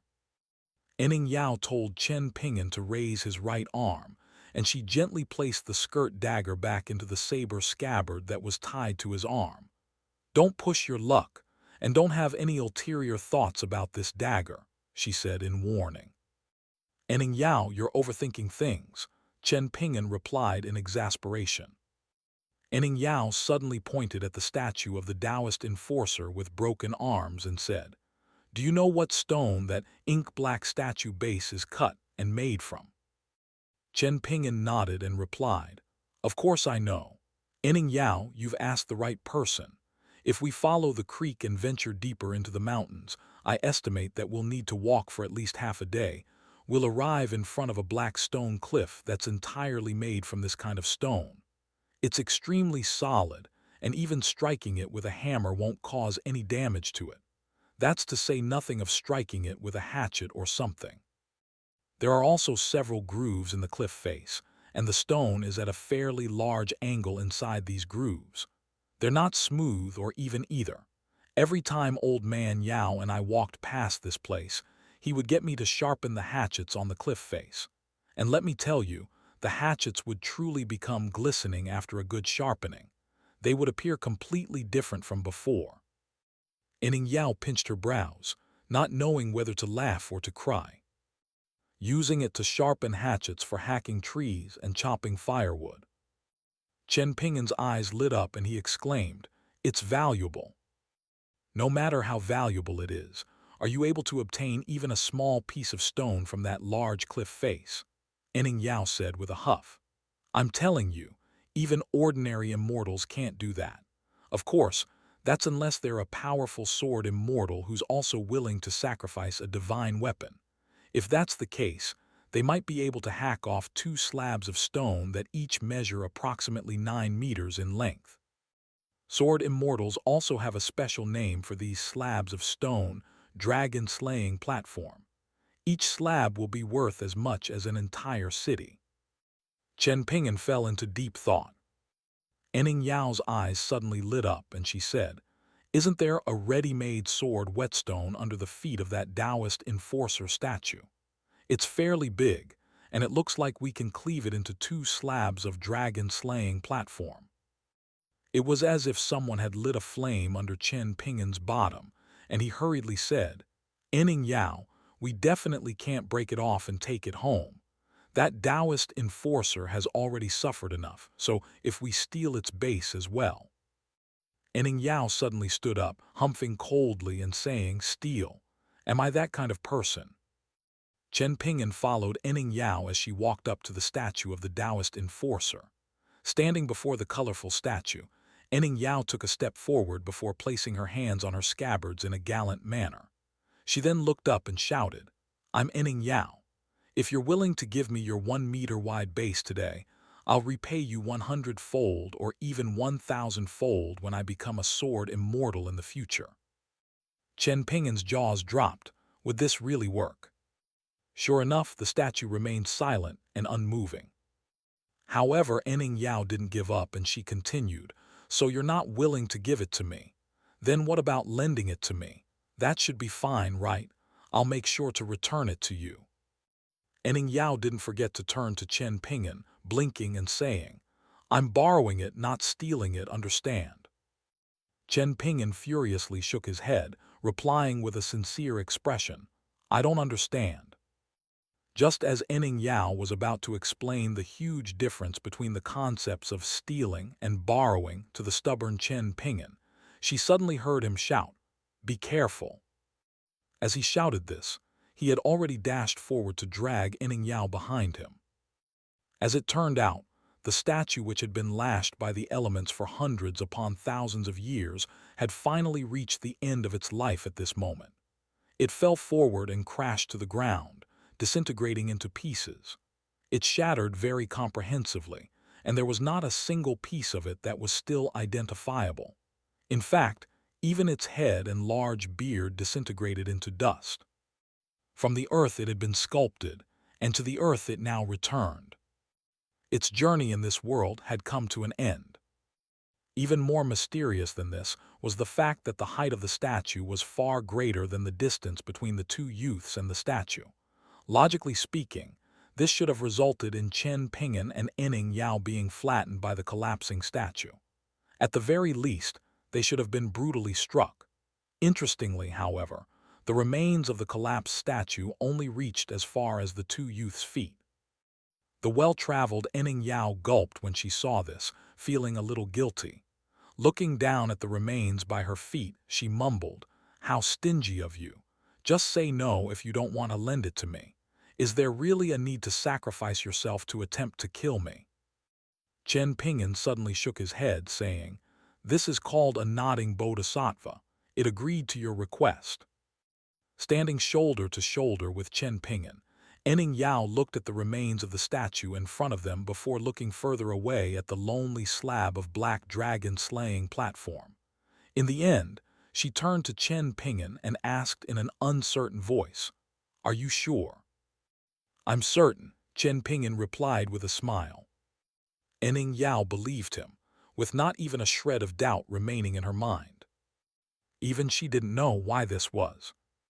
Afterward, Enning Yao followed Chen Ping'an's guidance and swept the scattered remains of the statue into a pit that they had dug. They then covered it with a layer of dirt. Chen Ping'an lowered his head and quietly chanted, "May you rest in peace, no matter whether you're a human or a god." Enning Yao also lowered her head and quietly said, "Rest in peace." After doing all this, Enning Yao asked in curiosity, "Chen Ping'an, is this a custom of the small town? Is this something passed down by your ancestors?" Chen Ping'an shook his head and replied, "No, it's not. It's just something that I came up with." Enning Yao raised an eyebrow. Chen Ping'an smiled and asked, "Enning Yao, don't you feel very at ease after doing this?" Enning Yao shook her head and replied, "No." Chen Ping'an scratched his head. He looked at the black statue base and asked, "That's called a dragon-slaying platform." M.A. Chem. Martial artists might refer to them as saber whetstones or sword whetstones, and only swordsmen will refer to them as dragon-slaying platforms, Enning Yao replied. She turned around to gaze toward the southwest, and she appeared to be in a trance as she said softly, "The people in my hometown also referred to them as sword whetstones. Everyone owned a piece, be it big or small. Usually, it would only be the size of a fist. However, there are some swordsmen whose clans have declined and whose cultivation bases are low, so their sword whetstones are only the size of a thumb. Even so, they still value it more than their own lives." My family also has a sword whetstone, a very big piece. How big? Chen Ping'an asked softly. Even bigger than your house in Clay Vase Alley, Enning Yao murmured in reply. Chen Ping'an was astounded. An expression of envy then spread across his face, and he said, Enning Yao, your family is so rich. Moreover, since the sword whetstone is so large, you don't need to worry about others stealing it either. How nice is that? Unlike me. After working hard to earn some money, I feel worried no matter where I hide it. Enning Yao had been feeling slightly sad thinking about her hometown just then, but her sadness instantly vanished at this moment, and she said with a smile, Let's split this sword whetstone into two and take half each. Chen Ping'an waved his hands and said, What would I need it for? I do have a machete at home, but that won't require such a valuable piece of saber whetstone. My heart will ache each time I use it, so what's the point? Enning Yao, I reckon you should just take the entire thing. Oh, that's right, didn't you want to ask Master Ryuan to forge a sword for you? You can use the other half of the saber whetstone to pay for that. Chen Ping'an, are you genuinely stupid or are you scatterbrained? Enning Yao said in exasperation. Chen Ping'an pondered this for a moment before smiling and saying, Enning Yao, just pretend that I'm a foolishly kind person. Enning Yao suddenly pointed at Chen Ping'an, a look of realization on her face. She smiled with squinted eyes and said, Chen Ping'an, be honest with me. Do you have ulterior motives? Are you thinking that everything will still be yours after you make me your wife? How very calculating of you. Very impressive. Chen Ping'an grimaced, and he was truly on the verge of tears at this moment. What was the phrase that Song Jiksen said before? He who has a mind to beat his dog will easily find his stick. Enning Yao roared with laughter and exclaimed, I'm just joking. Look at how terrified you became. Chen Ping'an couldn't help but sigh. His mind was truly feeling a little tired at this moment. Enning Yao's expression suddenly became serious and she said, Be careful. My flying sword is already returning. Chen Ping'an suddenly became tense, and it was as if he were facing a great enemy. After nearing the small town, the martial artist from True Martial Mountain let go of Ma Kexuan's shoulders. Ma Kexuan was slightly dizzy, and after giving his head a shake, he asked, What's going on? Did someone from my family get targeted? Perhaps an outsider took a fancy to one of our family treasures, but my father or uncle was unwilling to sell it. Yet the outsider insisted on obtaining it, so my family suffered just like Liu Xianyang. Walking briskly with Ma Kexuan behind him, the man shook his head and replied, That precious sword scripture was part of the reason why the mountain-moving ape from Sun-Scorched Mountain was willing to break the rules and act so resolutely. However, the most important reason is the animosity between Sun-Scorched Mountain and Wind Lightning Field. If Chen Songfeng from Wind Lightning Field hadn't come to the small town, Bai Yuan definitely wouldn't have chosen to act in such a way. Even if the cultivators from the outside world want to target someone in the small town, they won't dare to act too brazenly.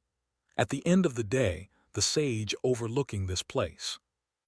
The man suddenly stopped speaking, and he looked at a rooftop in the distance. There was an ink-black cat squatting there, and upon seeing Ma Kexuan, it immediately started to meow in a high-pitched voice.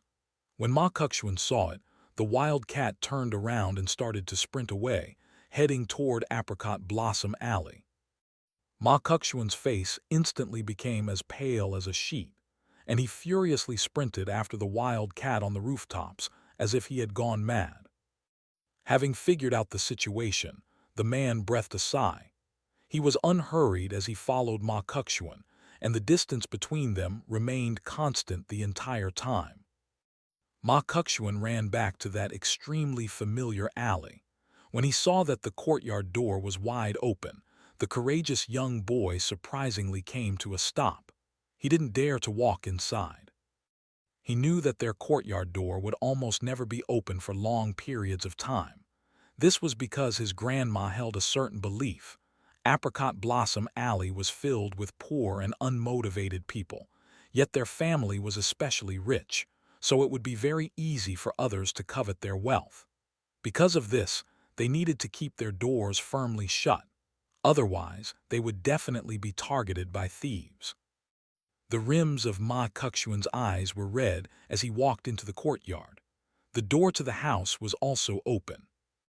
Ma Kuxuan saw a familiar figure, that skinny and feeble figure, lying on the ground. The black cat meowed in a shrill and eerie voice as it sat on the doorstep. The man reached over and placed a hand on Ma Kuxuan's shoulder, saying, "What's done is done. You need to maintain your composure." Ma Kuxuan forcefully held back tears, and he took deep breaths as he slowed down his footsteps. "Grandma," he called softly. The man walked over and squatted down beside the old lady, placing 2 fingers under her nose. There was no sign of breathing. The black cat hurriedly ran into the house in fright, disappearing in a flash. The man pondered for a moment before looking up at Ma Kuxuan, who was still standing outside the door. "Don't come over. Your yang energy is innately concentrated, so if you come any closer, any remnant wisp of your grandma's soul will be destroyed by you," he warned in a grave voice. There was a deep frown on Ma Kuxuan's tanned face. However, he forcefully stopped himself from crying. The man reached a decision, and he grabbed the tiger talisman hanging by his waist and said in a solemn voice, "Mr. Qi, this matter can't be swept under the carpet. You have your rules, but I also have my considerations. I hope that you won't interfere in a while." After saying this, the man's aura suddenly underwent a drastic change. His clothes fluttered and his hair billowed as he quietly recited an obscure and arcane mantra. In the end, he finished by exclaiming, "At the request of true Martial Mountain." Ma Kuxuan looked over in a trance. What he saw was a 3-meter-tall deity in golden armor descending from the heavens. The deity beat its fists against its chest before asking in a thunderous voice, "Disciple of true Martial, what is your command?" Mystical abilities are prohibited in this place, and I'm not well versed when it comes to capturing souls either. Thus, I've summoned you here to ask for your help in searching around this house. If you find the wandering soul of this old lady, please collect it for me, and remember not to damage her essence. The deity in golden armor paused for a brief moment before nodding its head and replying, "As you command." The golden light vanished, and so too did the deity. In the office of the Kiln Supervision Official, Chen Songfeng from the Dragon Tail County's Chen clan was currently sitting in a spacious room and busily flicking through records. There was a large crimson-colored wooden box beside his feet, and over half the wooden box was filled with yellowing books and records. Chen Dui casually grabbed a book from the box before walking over to the window and slowly going through it page by page. The elderly steward of the official residence was also present, and he was enjoying some tea as he sat on a chair somewhere in the room. Liu Baqiao, a swordsman from Wind Lightning Field, sat opposite the old man and politely chatted with him.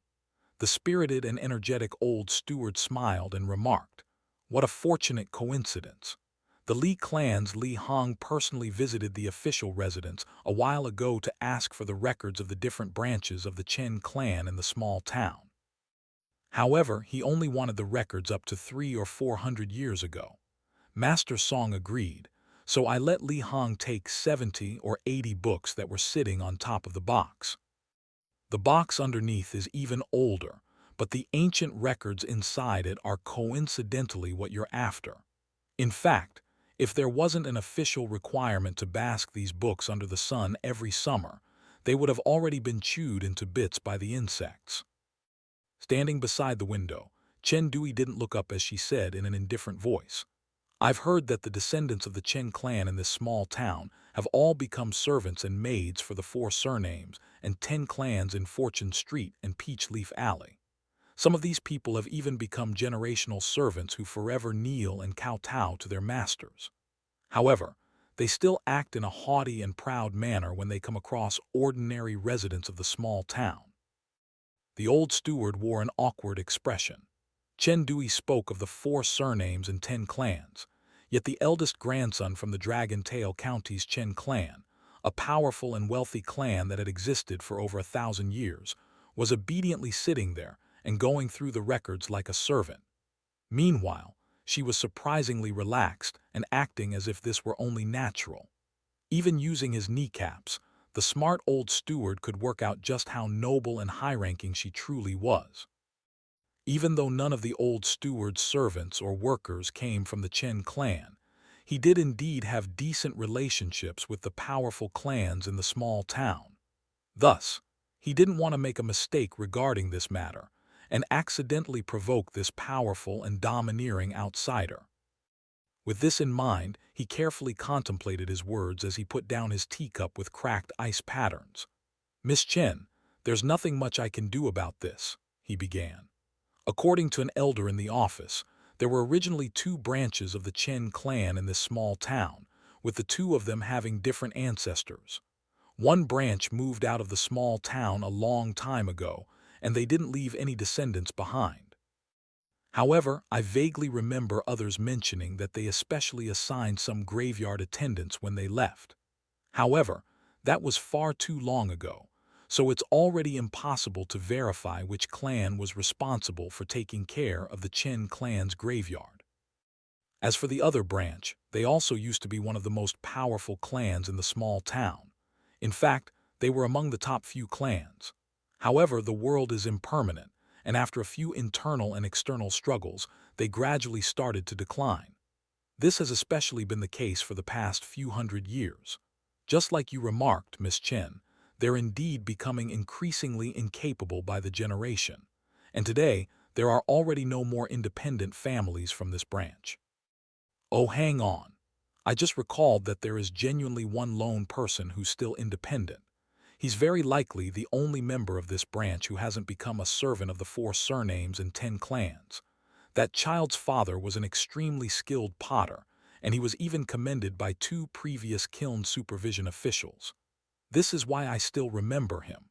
However, he died very early, and I have no idea how his child is doing now.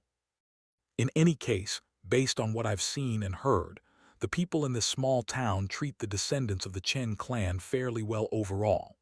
This is especially true when it comes to the Song clan and the Zhao clan, and even the head stewards in their residences are from the Chen clan.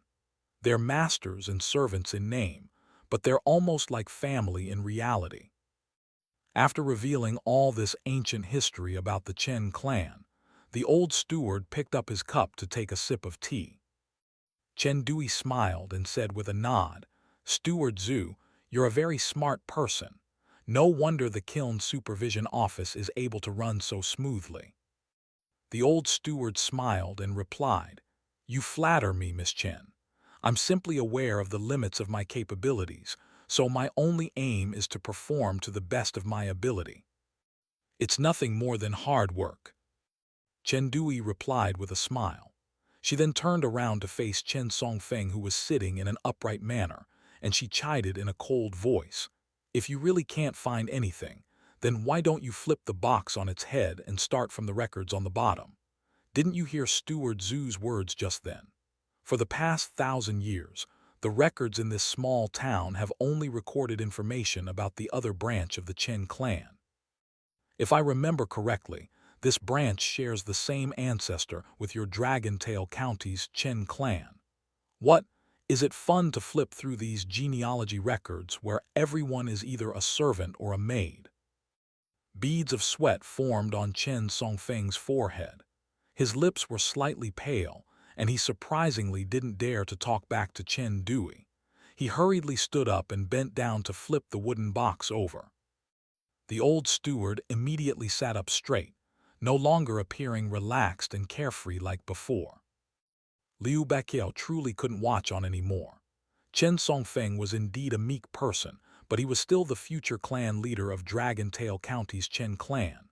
Regardless of Chen Dui's background, and regardless of whether they were from the same clan or same sect, she still at least needed to show him some basic respect. Thus, Liu Baiqiao's voice was solemn as he said, "Chen Dui, if I'm not blind, Chen Songfeng is helping you right now. So even if you're not grateful, You shouldn't speak to him in such a demeaning manner."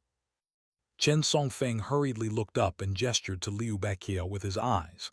However, Liu Baiqiao shot a glare right back at him and exclaimed, "Even emperors will have a few poor relatives.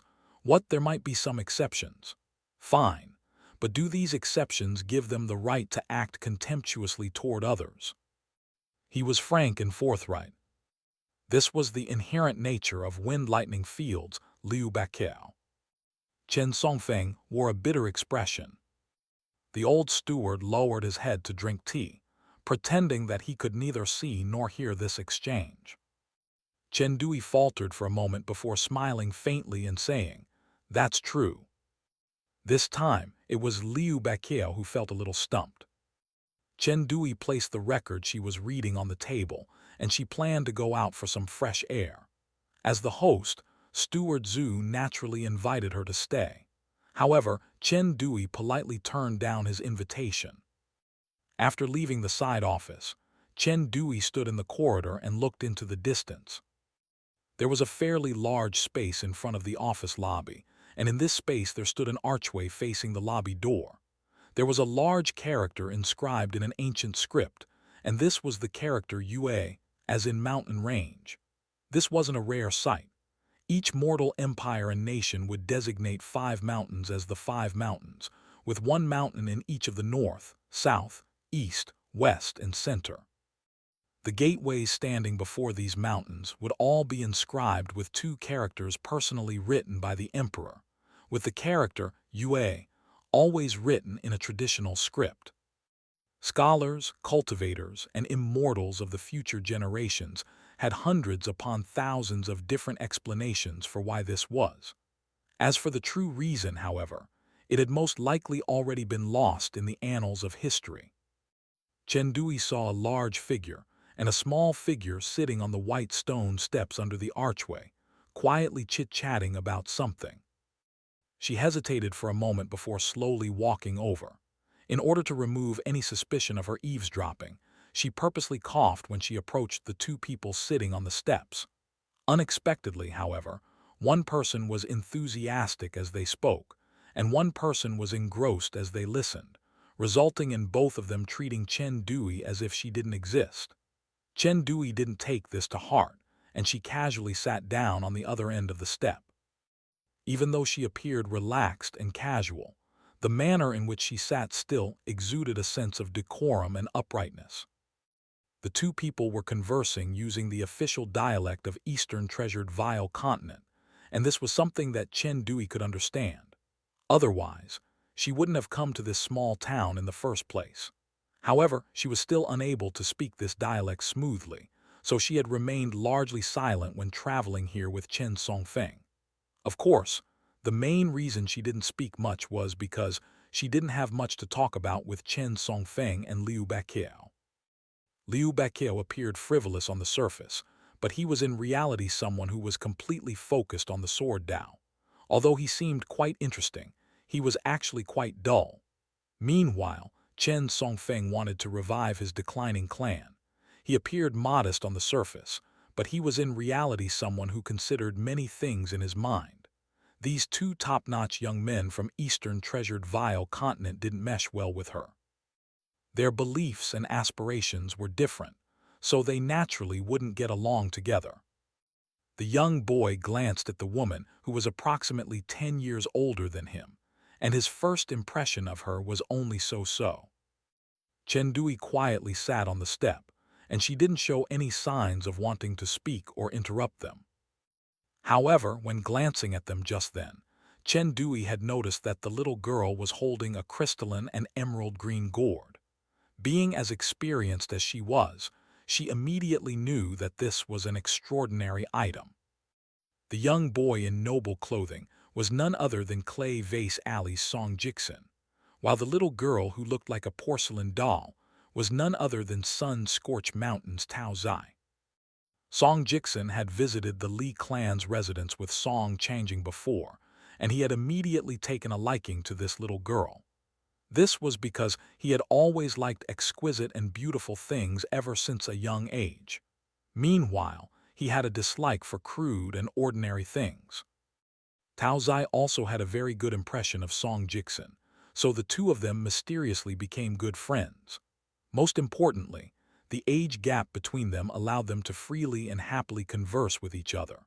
In fact, Song Jiksen didn't feel like he was acting in a perfunctory manner at all, so much so that he asked his uncle Song Changing to force the Li clan to let Tao Zai out, such that he could bring her over to the kiln's supervision office to play.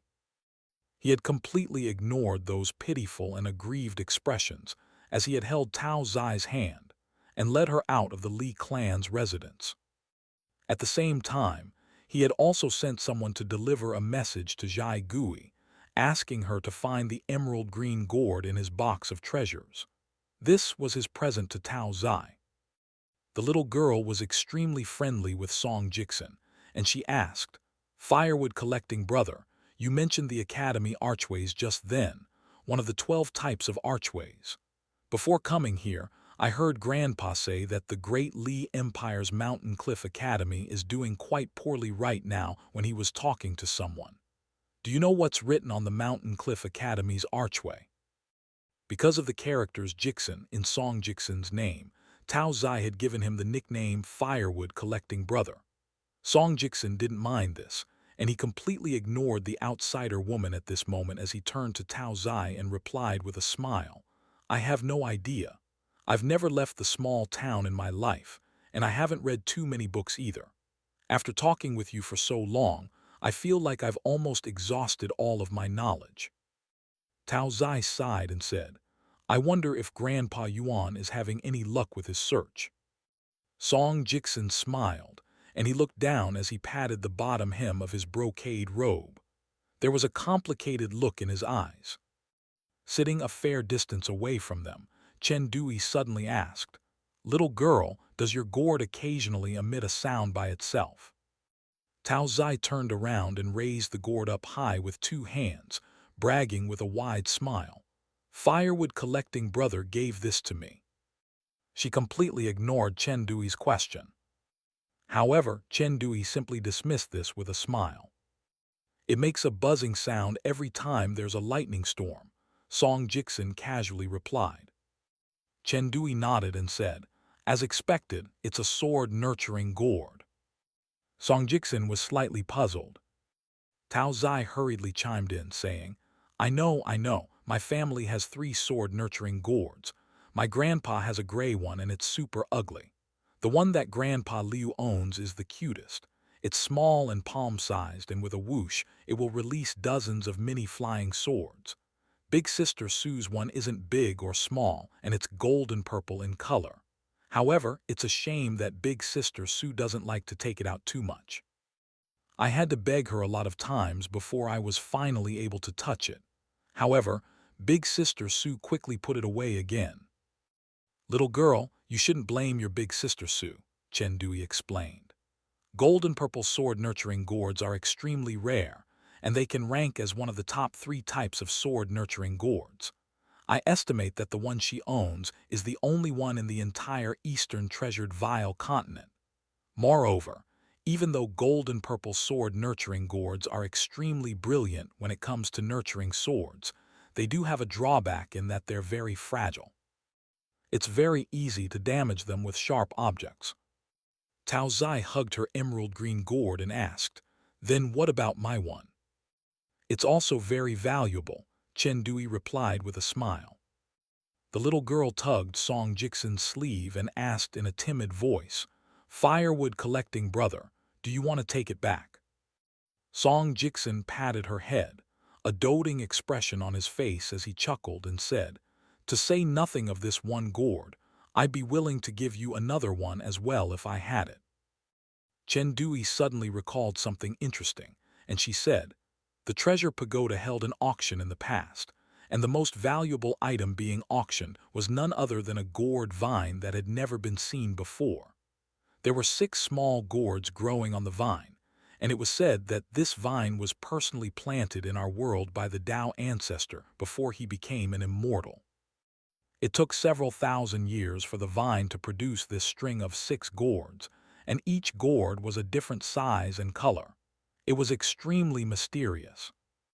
There is no lack of extraordinary things in the myriad worlds, Song Jiksen remarked sincerely. In a desolate area outside the small town, a flying sword was hovering in midair like an obedient child standing before their elder.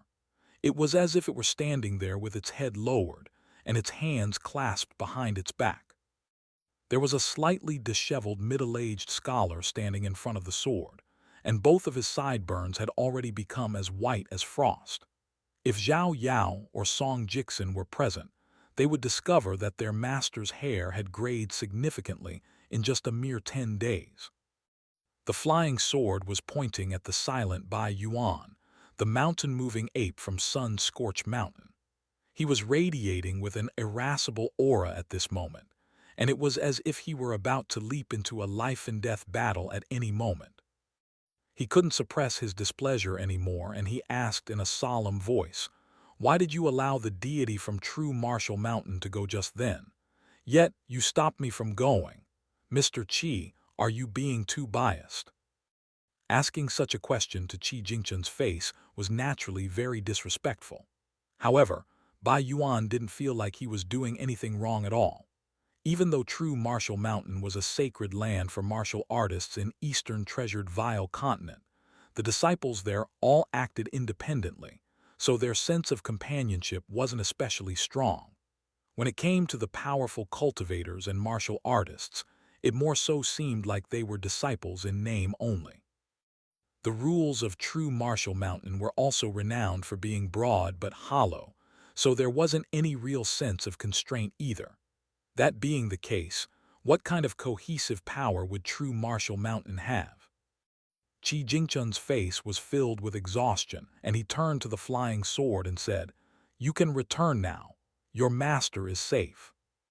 The flying sword happily bounced in the air, feeling as if it had been granted freedom. It then turned around and soared into the distance.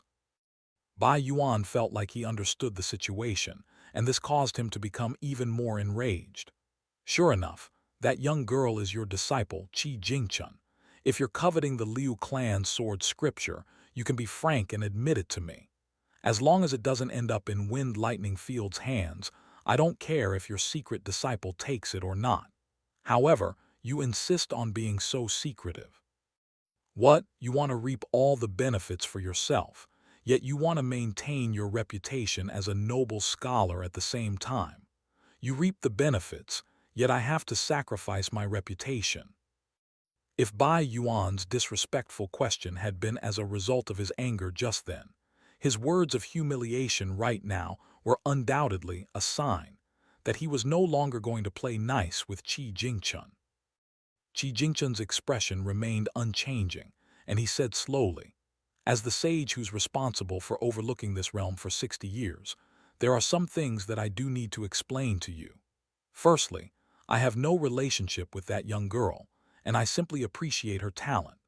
The plaque that reads Unmatched Aura contains a portion of Eastern Treasured Vile Continent Sword Dao Aura, and when Enning Yao stood under the plaque, the characters inscribed on it automatically resonated with her. However, it was a shame that her sword wasn't of sufficient quality to house the aura possessed by those characters. Thus, I gave her a helping hand and placed 2 of the characters in her sword. That's my only relationship with her. Your assumption that she's a secret disciple of mine isn't correct." Qi Jingchen smiled in a self-deprecating manner and continued, "As the sage overlooking this place, if I were truly shameless enough to steal from what's been entrusted to me, do you really think anyone would be able to find out? What you're worried about is nothing more than a mere sword scripture that can kill someone in their dreams. Do I, Qi Jingchen, need to scheme for 60 years to obtain it?" Bai Yuan was a high-ranking member of Sun-Scorched Mountain, and he had seen far too many long-term conspiracies and plots. He had more so experienced the power and might of many sanctimonious immortals. As such, how could he be willing to easily believe Qi Jingchen's words? However, his tone became far calmer than before, and he sneered, "Oh, so you're saying that I'm projecting?" Qi Jingchen glanced at Bai Yuan and said, "My reason for allowing the person from True Martial Mountain to pass while obstructing you a little was actually very simple. Many people joke that there are two types of true people in true martial mountain: true noble people and true despicable people. Regarding the swordsman from true martial mountain, I can trust every single word that he says. However, you're different. You severely wounded Liu Xianyang, destroying his path to attain the great Tao. Yet, at the same time, you purposely left him alive to avoid being kicked out of this realm by me. A person like you. Qi Jingchen chuckled when he said this, and he corrected himself by remarking, "Oh, I almost forgot. You're not a person." Bai Yuan squinted his eyes, and he clenched his fists so tight that the cracking of his joints could be heard. If it were a mortal enemy from Wind Lightning Field or some other enemy of Sun Scorch Mountain taunting him and saying that he wasn't a person, Bai Yuan wouldn't take this to heart at all. However, Qi Jingchen had uttered these words in a calm and gentle manner, and this caused Bai Yuan to mysteriously feel a great sense of humiliation. Qi Jingchen paid no attention to Bai Yuan's unbridled fury, and he continued, "Obstructing you was for the good of Sun Scorch Mountain. Enning Yao was about to summon her bonded weapon. As someone from Sun Scorch Mountain who's interacted with Sword Qi and Sword Intent for 1,000 years, are you telling me that you were unable to sense that pressure? That little girl was merely putting in a last-ditch struggle. Mr. Qi, are you really trying to frighten me using that measly mystical ability?" Bai Yuan roared with laughter, and he feigned sudden realization as he said, "I've heard others say that your master lost his integrity in his final years, and this resulted in him dropping in status time and time again. In the end, not only was his statue removed from the temple, but it was even smashed into pieces by the others. I didn't believe this at the time, thinking that the mighty fourth sage of Confucianism was someone who could say a few words even if he came across the legendary Tao ancestor or Buddha. As things stand right now, it seems like the Confucian branch of your master to you is going to die out in just 2 generations. The teachings of virtuous men will last but 5 generations." Who said this? Yet, why is your branch so exceptionally pathetic? Perhaps the rumors about your master in some of the academies were true. Perhaps he wasn't a mighty sage of Confucianism, but instead a 1 in 1000 year fraud. Qi Jingchen frowned slightly, but he didn't interrupt Bai Yuan's rambling. He quietly listened to everything the mountain-moving ape had to say. Bai Yuan roared with wanton laughter, and he took a step forward before pointing at the scholar who was receiving a brutal scolding. With a wicked smile on his face, he sneered, "Qi Jingchen, isn't the Confucian sect most loyal to abiding by the rules and etiquette? I'm acting within the rules right now, so what can you do about me?" Qi Jingchen sighed softly as he turned around to look at the small town. He then turned back to Bai Yuan and asked, "Have you finished speaking?" Bai Yuan faltered upon hearing this. He looked Qi Jingchen up and down before putting down his finger and huffing. How boring. Even clay statues of bodhisattvas have a temper, yet who knew that scholars are even more calm and composed? You scholars don't talk back when you're cursed, so I wonder if you also won't strike back when you're attacked. Qi Jingchen smiled and said, "You can give it a try." Bai Yuan was seemingly tempted to take up this offer, but in the end, he ultimately didn't lash out. "Qi Jingchen, do you insist on blocking me?" Bai Yuan asked. "If I don't, the consequences will be so great that even Sun Scorch Mountain can't shoulder it," Qi Jingchen replied. "Truly?" Bai Yuan asked in a solemn voice. Qi Jingchen didn't play any mind games, nor did he step aside to allow Bai Yuan to pass. Instead, he patiently nodded and replied, "Truly." Bai Yuan stroked his chin in thought. In the end, he glanced at someplace far behind Qi Jingchen and humphed, "Those 2 kids can count themselves lucky. Pass them this message. Don't let me see you in the future, or else." Bai Yuan turned around and strode away. With his back to Qi Jingchen, the old ape suddenly lifted a hand and stuck up his thumb. However, he slowly rotated his hand until his thumb faced downward.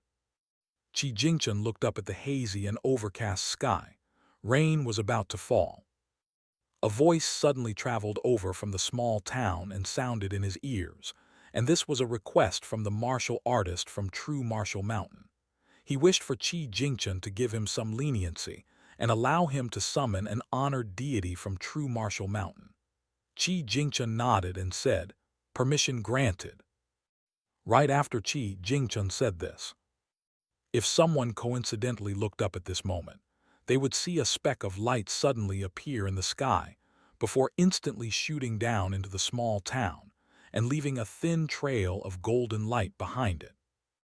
A young boy called out behind Qi Jingchen. Qi Jingchen turned around, and he saw a young boy and a young girl running toward him. He couldn't help but sigh with emotion upon seeing Enning Yao, the girl in green from the outside world. Zhao Yao had fallen in love with her at first sight, and Mr. Qi had given him a warning at that time, saying that Enning Yao was like a scabbardless sword that could easily hurt others. However, Zhao Yao didn't have any understanding of emotions, so he was unable to understand the deeper meaning behind these words. As a result, he was unable to rid himself of his feelings toward Enning Yao. Even so, Qi Jingchen still felt like it would be unsuitable for him to speak too frankly and say that the young girl had a mind that aspired to Tao. This was a most unemotional mind. Calling her unemotional was definitely not derogatory in any way, and instead, this was a complimentary remark of high praise. Of the many types of love expressed in the world, the love between a man and a woman was only one of them. In the mortal world, the love between a man and a woman could perhaps move one to tears.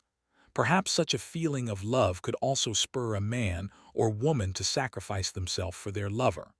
For cultivators, however, things would be far more complicated. Qi Jingchen's smile became a lot more natural when he saw the young boy in straw sandals. His voice was gentle as he teased, "You fought several battles, and each one was more earth-shattering than the last." Chen Ping'an was slightly embarrassed. "There are two things that I need to tell you," Qi Jingchen said frankly. "The first thing is that the mountain-moving ape from Sun-Scorched Mountain has retreated. He's going to leave the small town very soon." Chen Ping'an didn't hesitate at all, and he directly asked, "The old ape's going to leave from the east gate?" Qi Jingchen raised a hand and gestured for Chen Ping'an to calm down, saying with a smile, "Let me finish first." Liu Xianyang managed to pull through. Chen Ping'an immediately became tense, and he carefully asked, "Mr. Qi, are you saying that Liu Xianyang won't die?" Qi Jingchen nodded and replied, "Someone offered their help, so Liu Xianyang isn't in danger of dying anymore. This is certain. However, the bad news is that he's severely wounded, so he might not be able to move freely in the future."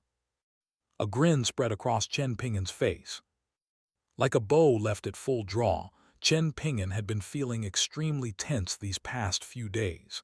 He hadn't been able to relax for even a second. After hearing that Liu Xianyang would live, however, he immediately relaxed and fell backward, falling unconscious. Enning Yao hurriedly caught his falling body.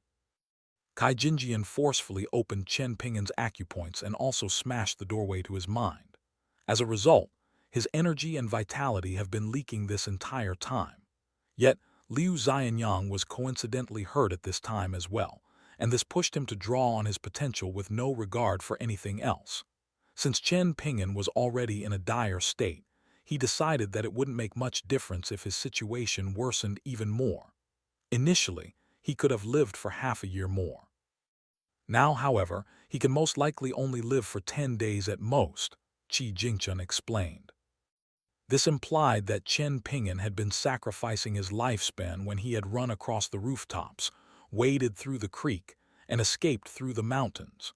Not only that, but Chen Ping'an had been completely aware of this as well. "Mr. Qi, just tell me how to save Chen Ping'an," Enning Yao said. Qi Jingchen sighed in his mind. This was the mysterious nature of one's Tao heart. Enning Yao didn't feel no emotion toward Chen Ping'an, or else she wouldn't have accompanied him all this time. When ordinary people heard this terrifying news, they would definitely feel a sense of panic, grief, and sympathy. The only difference would be the severity of these feelings and the length of time that they experienced them. However, Ening Yao was different. She didn't experience any of these feelings. Instead, she jumped directly to the outcome that she desired the most. How could she save Chen Ping'an? In the world of cultivation, cultivating one's strength was something tangible and easily seen. As long as one cultivated in earnest and continued to advance, the only difference between them and others would be the size of their footsteps. However, cultivating the mind was far more mystical and intangible. Paths and opportunities existed around every corner, and it was as if each of these different methods could allow one to achieve ultimate success. At the same time, however, it seemed like each and every one of these different methods was a heretical method that no one could offer guidance on. When it came to cultivating the mind, those with a Tao heart, a mind that aspired to Tao, would be able to progress in leaps and bounds. They would be able to reach the heavens in a single step. This was also why Ening Yao was able to confidently look at Chen Ping'an with pure eyes and boldly ask him whether he liked her or not. Qi Jingchun's expression became increasingly solemn as he recalled the young Taoist priest with the lotus hat. Ening Yao squatted down and gently placed Chen Ping'an on her back. At the same time, she asked, "Mr. Qi, are you going to answer my question? However, let me say this first. I feel like the old shopkeeper in the Yang family's medicine shop is quite mediocre when it comes to treating others. However, Chen Ping'an knows an elder from the shop who's quite capable and impressive." Looking at Ening Yao's serious expression, Qi Jingchun asked a strange question. What matter in the world is the most challenging and heaven-defying? A single person with a single sword killing all demons, Ening Yao loudly proclaimed without any hesitation. Qi Jingchun didn't know whether to laugh or cry. "It's cultivation," he corrected with slight exasperation. Ening Yao carefully mulled over this for a moment before saying, "It's actually the same." Qi Jingchun pointed at where she and Chen Ping'an had been standing just then before pointing at another location. The sword furnace can nurture one's body, while eternity can strengthen one's spirit. To Chen Ping'an, however, these things can at most only maintain an equilibrium. If he's lucky, there might be some slight surplus. When he wakes up, help me pass on this message. When you practice the fist technique in the future, you definitely have to give your full effort, if for nothing else but to stay alive.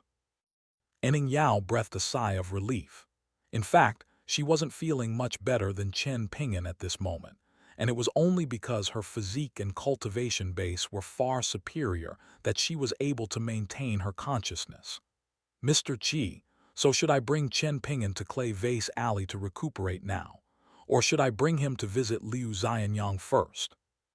"Either option is fine," Qi Jingchun replied with a smile. Ening Yao thought about this for a moment before saying, "Chen Ping'an will definitely want to see Liu Xianyang when he opens his eyes, so I'll go to Master Yuan's place first." Qi Jingchun nodded and said, "I'll accompany you too for a little while." He and Ening Yao walked side by side. A gentle spring breeze brushed over them, with the scholar walking with his hands clasped behind his back, and the young girl walking with a young boy resting on her back. After walking for a while, Ening Yao suddenly asked, "Mr. Qi, as the current owner of this realm, have you seized the opportunity to take a few talented disciples?" Qi Jingchun smiled and shook his head, replying, "No, I only took a scholarly attendant who can't really be regarded as a disciple. I decided against taking disciples in order to avoid suspicion before, but looking back at it now, I did indeed let many good talents slip out of my hands." "Mr. Qi, are you all-knowing in this place?" Ening Yao asked. "If I want to know something, then I'll be able to know it," Qi Jingchun replied with a smile. "However, what I know won't necessarily be the truth. After all, an iota of difference for some things can lead to a misunderstanding of severe proportions." There was something else that Qi Jingchen didn't say. That was, after leaving the small town, he had already lost his mystical ability to reflect all matter of heaven and earth in his heart. This was because someone had taken away that regal tablet, something that one of the second sages of Confucianism had left in the small town. The regal tablet had also been one of the main components of the spell formation in the small town. Enning Yao hesitated for a moment, but she ultimately couldn't suppress her curiosity, and she asked, "Mr. Qi, what's your current cultivation base? Have you reached the upper 5 tiers yet? Also, are you genuinely in this realm? Of course, you don't have to answer my questions if you don't want to. I'm just asking out of curiosity." Sure enough, Qi Jingchen didn't answer her questions. Enning Yao rolled her eyes and didn't ask anything else. Qi Jingchen slowed down, whether unconsciously or not, and he turned around to look beside him.